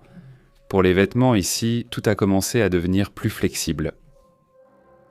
Aller trop loin, même si ce n'est pas permis. Ceci est un autre groupe ultra-orthodoxe présent dans ces pays. Il y a toujours un groupe ultra-orthodoxe lorsque ses intérêts sont en jeu. Ils deviennent complètement fous et commencent à tout chambouler. Non? Alors, on dirait qu'ils ont su être plus équilibrés. Le problème avec les Iraniens, c'est que c'était l'inverse, non? Peu importe l'intervention ou le pays, s'il y a un vrai mécontentement. S'il n'y a pas de vrai mécontentement, ça ne va pas marcher, non? Il faut qu'il y ait un vrai mécontentement, sinon ça ne fonctionne pas. Donc dans le cas de la Syrie, eh bien voilà l'exemple. Ou bien ils ont lancé le mouvement eux-mêmes, et il n'a pas été nécessaire d'avoir une grande intervention ni rien de tout ça. Il y a toujours eu des interventions en Syrie, qu'elles viennent de la Chine, de la Russie et des États-Unis ou d'autres pays. Mais cette fois-ci, ce que les Syriens ont su très bien faire, c'est s'organiser et renverser la situation d'une manière assez intéressante. Là d'ailleurs, l'opération menée par ce contrôle a beaucoup influencé, ainsi que les opérations réalisées avec des drones, et aussi le fait de baser les... Eh bien, cela faisait déjà un moment que c'était un personnage que personne ne voulait, non? C'est-à-dire qu'il n'avait qu'un tout petit groupe qui le soutenait, non? Donc cela aussi aidé, n'est-ce pas? Un grand salut et un immense merci aussi à Omar, merci beaucoup pour ce super chat, Omar dit. Qu'est-ce que dit Marqué? Omar, joyeux anniversaire et merci pour l'info quotidienne. Merci Omar, salutations à New York, as-tu vu? Nous avons réalisé un reportage il y a quelque temps sur la situation prévue d'ici le 22 de ce mois. L'une des parties les plus dures, c'est tout le nord-est de New York au Grand Lac, n'est-ce pas? Ça va être très intense par moments, il ne va pas faire très froid, n'est-ce pas? Merci Omar.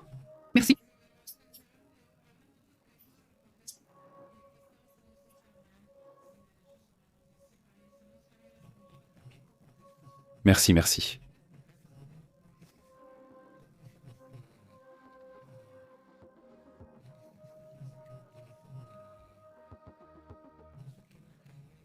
Alors, vers où le bâton? Lui, Guerrero là, vers où le bâton, non? De ceci, oui. C'est-à-dire, ce que Trump promeut à l'extérieur, eh bien c'est ce qu'il devrait promouvoir à l'intérieur, n'est-ce pas? Là-bas, pour ceux de l'extérieur, non? Oui, la liberté et qu'ils prennent... On tue quelqu'un et ici, cette vieille folle, c'est pour ça qu'ils te l'ont mise. C'est-à-dire... Que si on tue quelqu'un, c'est trop, il dit. Et je ne sais pas quoi, et puis ici, de ce côté, tu dis « et ». Alors, qu'est-ce qu'il en est avec l'ICE, n'est-ce pas? Et qu'est-ce qui se passe? Oui, totalement. C'est-à-dire, tout à coup, tu vois le communiqué et je n'arrivais pas à y croire. C'est-à-dire, le communiqué qu'il a envoyé aux Iraniens. J'ai dû aller directement sur Truth Social et je me suis dit qu'il fallait que j'aille le voir moi-même, parce que je n'arrivais pas à y croire. Et non. En effet, il l'a publié. Et il disait, eh bien, qu'il les exhortait à prendre les installations à la population civile. Non. Et il disait, nous sommes déjà avec vous. Ça va changer, enfin tout ça, j'ai dit, me regarde, c'est fou. Enfin, ça ne ressemble pas à un commentaire qu'un président ferait, et encore moins celui des États-Unis.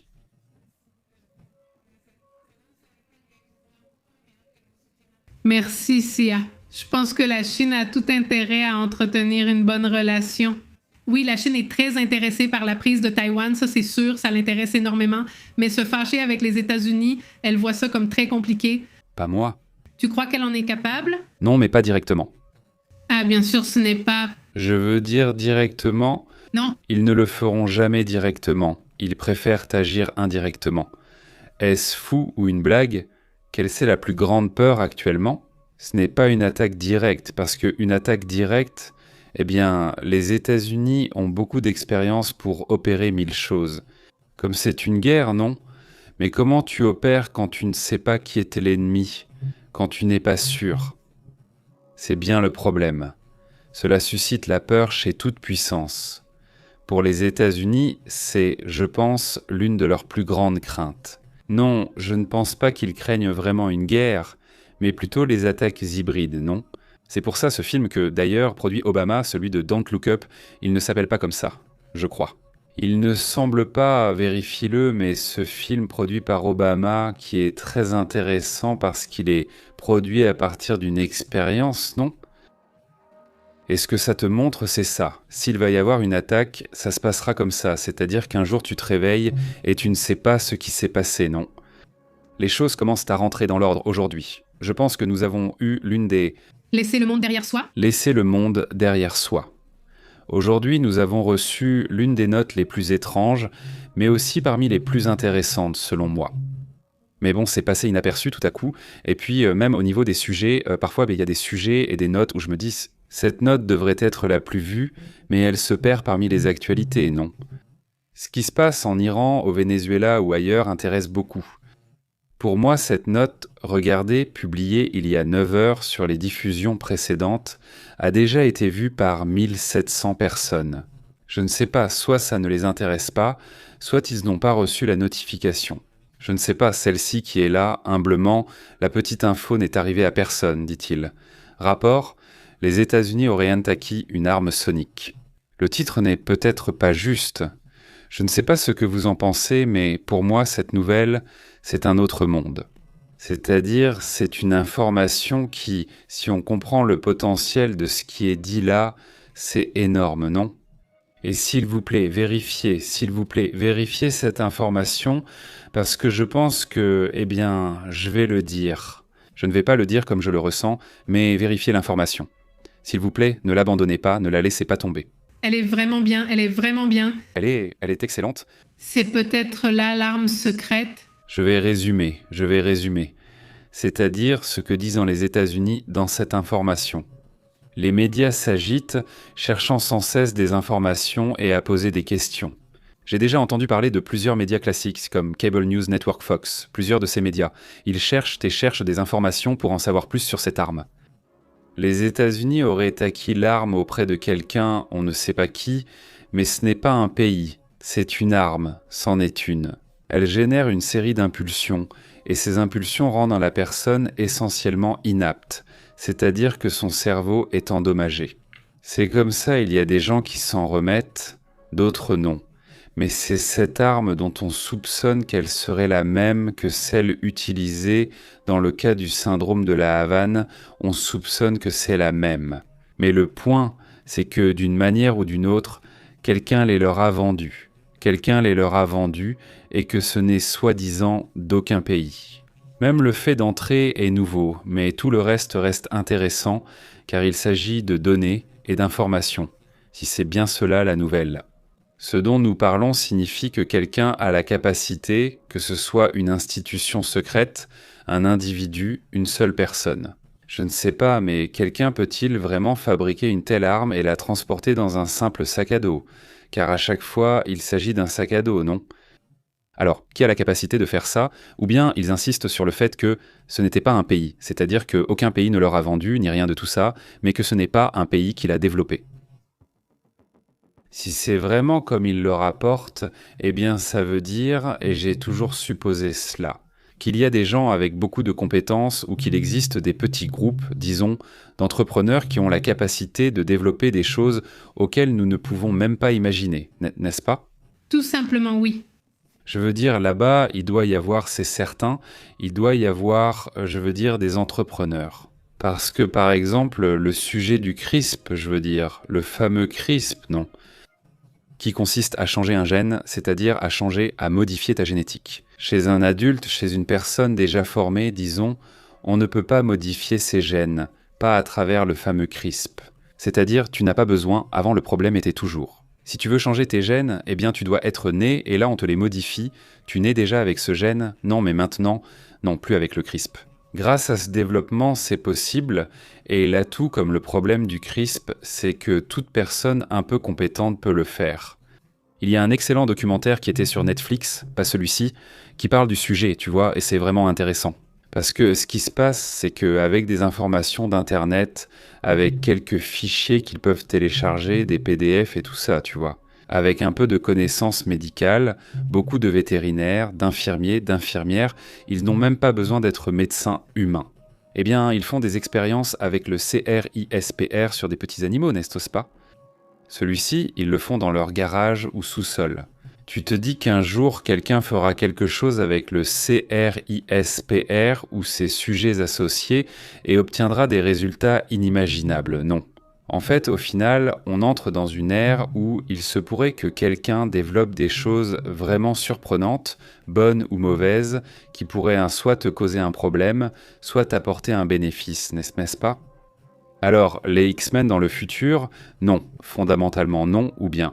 Imagine, même sans gros budget, il ne faut pas être un génie. C'est le sujet du moment, non ?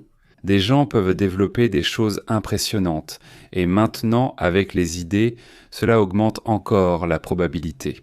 Tu sais, la programmation était peut-être mon point faible dans ce domaine, mais cette idée compense cela. Je peux maintenant aussi développer cette autre partie que je ne pouvais pas et que je ne voulais pas faire. Je n'avais même pas le budget pour inviter quelqu'un à m'aider à programmer cette partie. Non, donc ça m'a vraiment surpris, honnêtement, la façon dont ça s'est passé, n'est-ce pas ? Cet achat d'une arme qu'ils disent être en train d'étudier, ils ne disent pas qu'ils l'ont utilisée au Venezuela. Tout le monde soupçonne qu'ils ont utilisé celle dont ils parlent au Venezuela. Oui. D'après la description qu'ont faite les soldats, eh bien c'est essentiellement cela. C'est qu'il y a eu un son que, eh bien, ils ont entendu et qui, je ne sais pas, a laissé les soldats vénézuéliens incapables de bouger. Soi-disant... C'est ce qu'ils disent. On dit qu'il existe un comité chargé de développer ce type d'armes, financé par la CIA et supervisé par le gouvernement américain. Oui, là-bas, Pépé mentionne quoi? Oui, quel est-ce? N, je ne me souviens plus de quoi. C'est celui-ci. Le Nassing s'appelle comme ça, je vais vous le dire tout de suite, mais c'est que c'est tellement comme on dit. On parle si peu de cette organisation qu'on ne s'en souvient plus, mais c'est cette organisation qui serait chargée, eh bien, de ce genre de choses. Et que...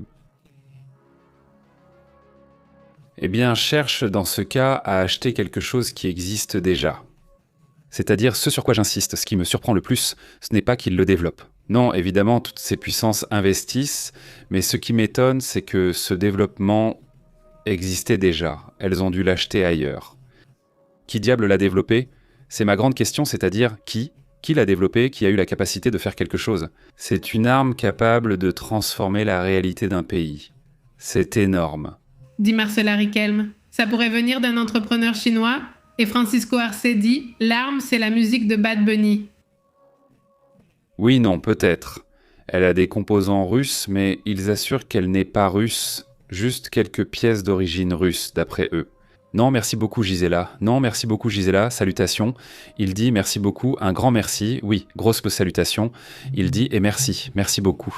Oui, merci beaucoup Gisela. Grosse salutation. Caribel. Anna, super. Quoi d'autre? Qu'est-ce qu'on met d'autre?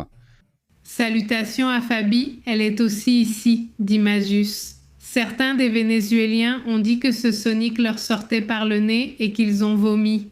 Oui, enfin... C'était fort et... C'est bien.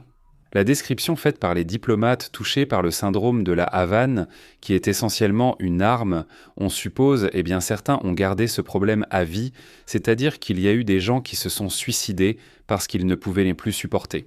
Imagine, vous avez tout le temps un acouphène comme ça, constant, fort, eh bien il arrive un moment où j'imagine que vous atteignez un niveau de désespoir très intense. Des gens qui ne peuvent pas, qui ne pouvaient non plus marcher parce que leur système nerveux a été touché, c'est-à-dire que ce qui s'est passé à la Havane a vraiment été grave. Et ensuite, il a été dit, je ne sais pas si tu te souviens qu'on en a parlé ici, qu'ensuite les États-Unis ont dit que non, qu'aucun pays n'était responsable. Bon, ils avaient des théories disant que c'était des grillons ou que c'était psychologique. Et... qu'ils insistaient sur le fait que ce n'était pas un pays. C'est vraiment fou. Dit Claudio. Salutations Claudio, dit-il. Le Massachusetts Institute of Technology est le plus impliqué dans la création de ce genre de choses, dit Claudio. Salutations Claudio. Le Massachusetts Institute of Technology, c'est du lourd. Ils ont là-bas un niveau de scientifique vraiment impressionnant. Mais ce que je pense, Claudio, et tu as raison, je sens qu'en ce moment, nous allons vivre un boom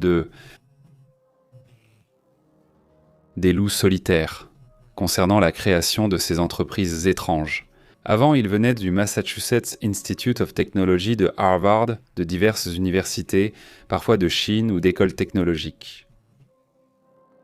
Je pense qu'on va bientôt voir des choses ou développements inattendus de personnes surprenantes, n'est-ce pas? Qui étaient dans je ne sais quel pays, vivant là tranquillement, mais développaient telle ou telle chose. On ne va pas voir ça de plus en plus. Merci beaucoup Yandi Quintanilla, qui a acheté une tasse, ici on appelle ça une tasse.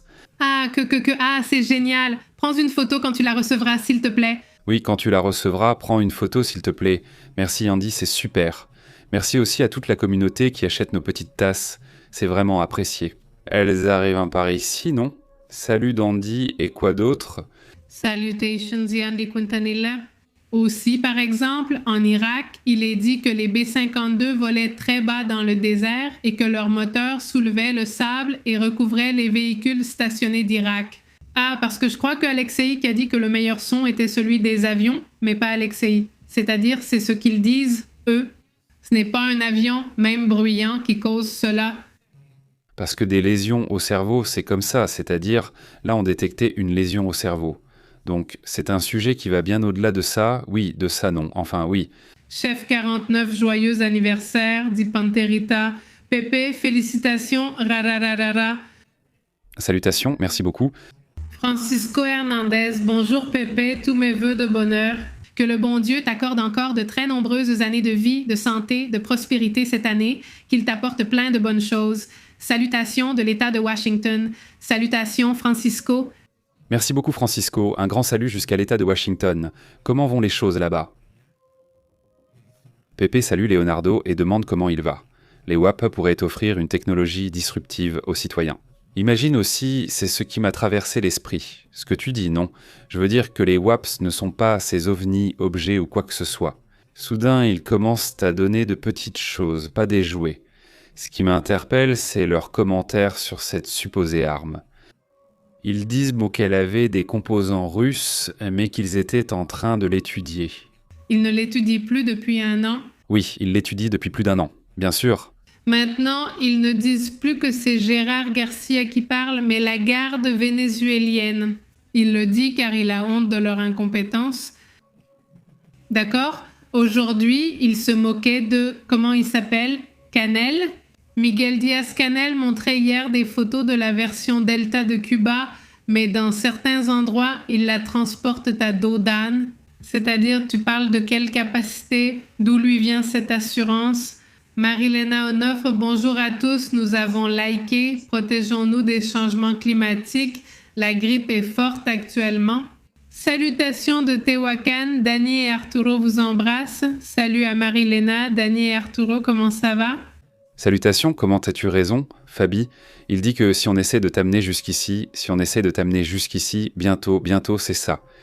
En vérité, c'était mon cadeau d'anniversaire à moi-même, parce que j'en avais envie depuis un moment. Vous remarquez que maintenant, je n'ai plus ces petits cafés. Maintenant, je fais attention. Et celui-ci, pas tellement. Enfin, c'est plus parce qu'au final, c'est juste du lait, non? En fait, c'est un latte, ce n'est pas un célèbre, c'est un latte. Donc oui, c'est beaucoup de lait. Donc non, alors celui-ci. Bon, je me suis dit, aujourd'hui oui, je m'offre mon latte.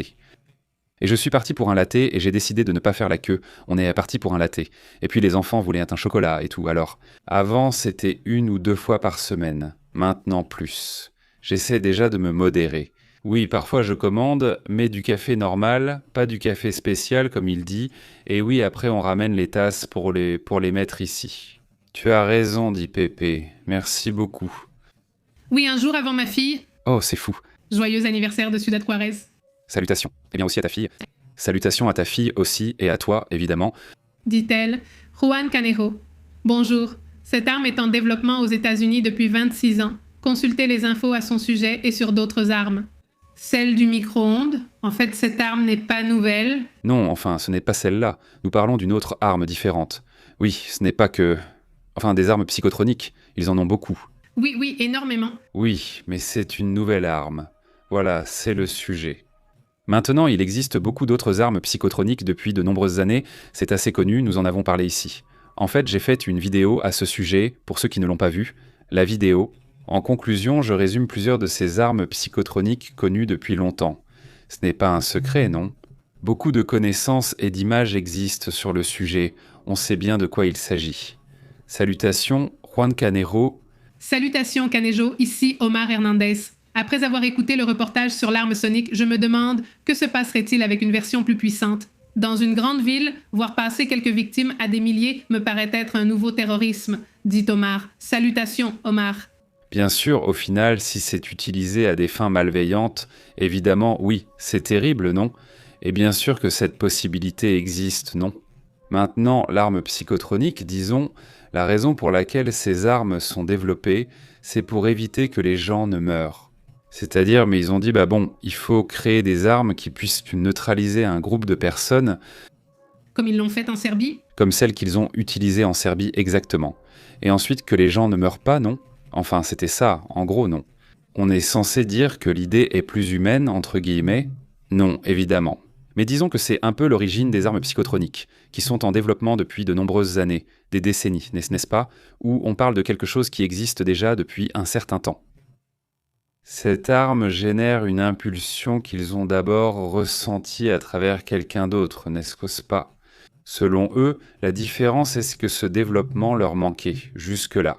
Les armes psychotroniques, actuellement, il y en a qui génèrent de la température, qui génèrent des pensées, c'est-à-dire qui t'imposent des pensées intrusives. Par exemple, non, je veux dire, ça existe déjà, c'est-à-dire les pensées intrusives.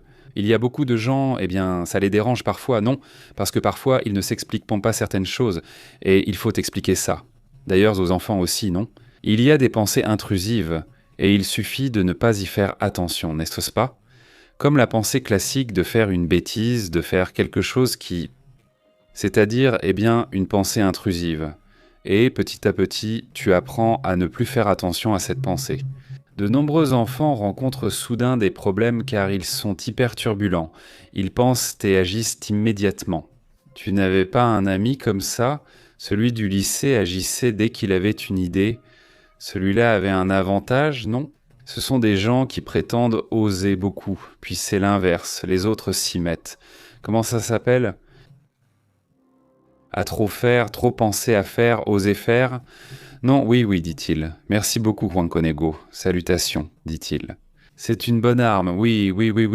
Salutations, Christy, comment vas-tu? Je ne sais pas. Comment pourrions-nous nous protéger d'une arme psychotronique? Non, car je me souviens avoir vu un documentaire là-dessus il y a longtemps. Et sur Discovery, il disait que par exemple un lion, un tigre, quand il rugit, souvent les sons très graves qu'on n'entend pas sont ceux qui accélèrent le cœur et paralysent. Ce n'est pas ce que tu entends, mais ce que tu ressens. Tu peux te boucher les oreilles, mais tu ne peux pas stopper ce que tu ressens. Oui. Salutations à Carlos. Oui, aussi le son, c'est-à-dire une chose est ce que nous entendons, aussi ce que nous ressentons. À l'onde qu'il produit et qui te frappe, la chose que tu fais avec, dit Carlos Julio Pérez, il dit oral. Félicitations pour l'anniversaire, merci de nous tenir informés les gars, bisous depuis Montevideo, salutations Carlos. Salutations Carlos, merci beaucoup également. Salutations à Rose Marco, salutations. Il dit des félicitations les bébés, salutations, bénédictions et beaucoup de succès aujourd'hui et toujours. Capricorne, le meilleur sans prière. Ah, c'est le Capricorne? C'est correct.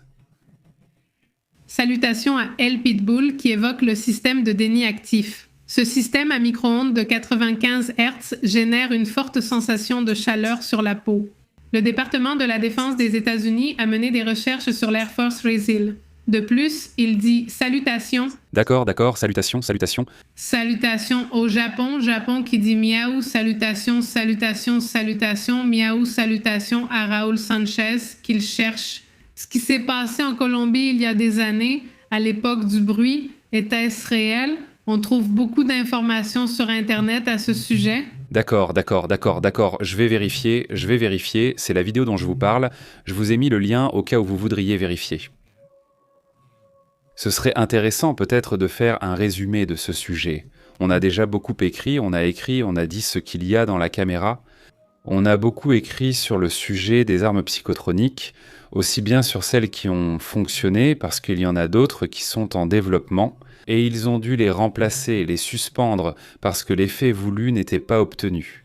Mais il y a eu énormément de recherches, il y a eu beaucoup d'investigations. Par exemple, pas seulement en ce qui concerne les armes psychotroniques, mais pas seulement pour attaquer, aussi pour influencer. Par exemple, des armes psychotroniques conçues pour envoyer un message.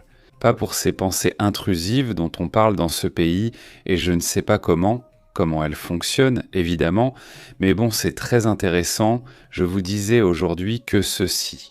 Sur ces forums Reddit, il y a beaucoup de forums sur, par exemple, les rêves lucides, et ensuite... Eh bien, il y a des forums sur tout? Il y a des forums sur tout, mais certains sont très intéressants. Parce qu'ils cherchent à, contrôler un peu plus tes rêves. Comme le dit Kellyman, il ne dit pas que dominer l'esprit, c'est tout dominer. Oui, exactement. C'est comme si nous étions tous, je pense que nous sommes dans ce processus de, te développer. Non, développer ton esprit. Il parlait du fait que dernièrement, dans plusieurs cas, je ne sais pas.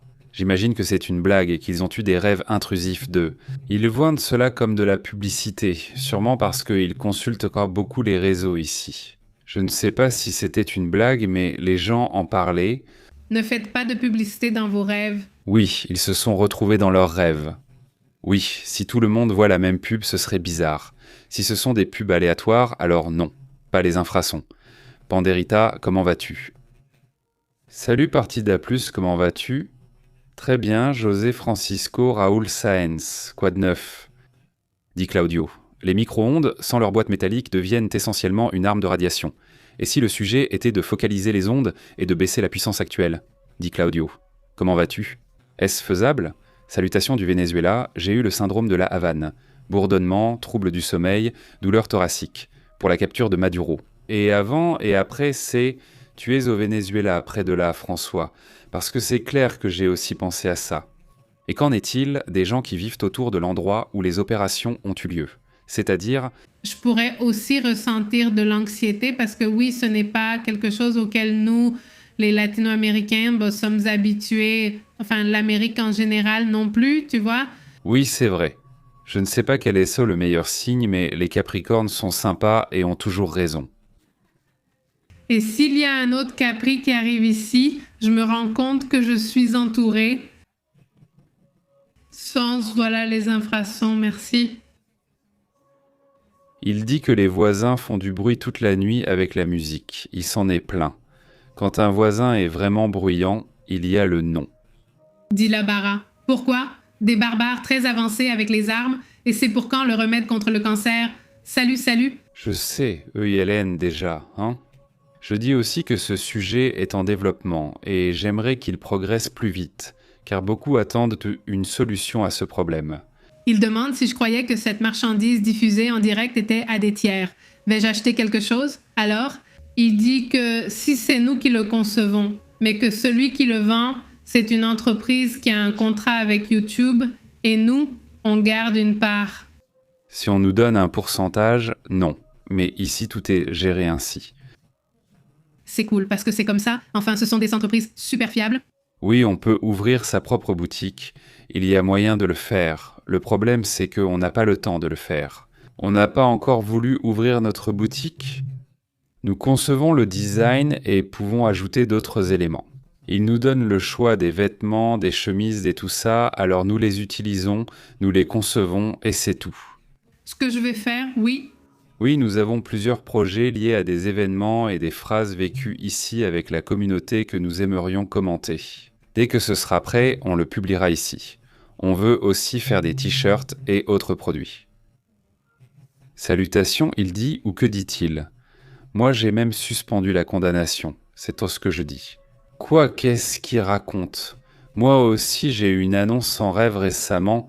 C'est fou, vraiment. Il parle de vieillesse. Même ici à El Lopez, tes salutations de Guatemala sont une excellente nouvelle. Merci. Salutations, bonjour Olga, il dit. Là, nous allons entonner la chanson pour que nous chantions. Nous allons célébrer avec émotion. Merci beaucoup, salutations, dit Luis. Il doit exister un moyen de se protéger. Sinon, les soldats américains auraient aussi été touchés. Je suppose qu'ils lancent l'onde vers le bas. Et si tu envoies l'onde par là-bas? Ils vont en hélicoptère, c'est pour ça que je dis ils vont en hélicoptère et l'onde va vers le bas, donc ça ne devrait pas les affecter. Ou ce que dit Alex. S'ils ont une protection, cela peut continuer, il peut déjà y en avoir une intégrée. Je ne sais pas si l'onde affecte à travers les oreilles, ou parce que tous ceux qui se plaignent parlent du son, ou si l'onde entre directement dans ta tête. Donc c'est là le problème, pas celui-ci. Il parle d'une bombe sonique, d'une ambulance dans le tunnel et d'un embouteillage en sodium. Que le son de l'ambulance... Dit Pitbull German Van Hol, Helms Helmholtz. On a étudié comment le son affecte le corps humain. James Clerk Maxwell a décrit les ondes invisibles à la base de la technologie moderne.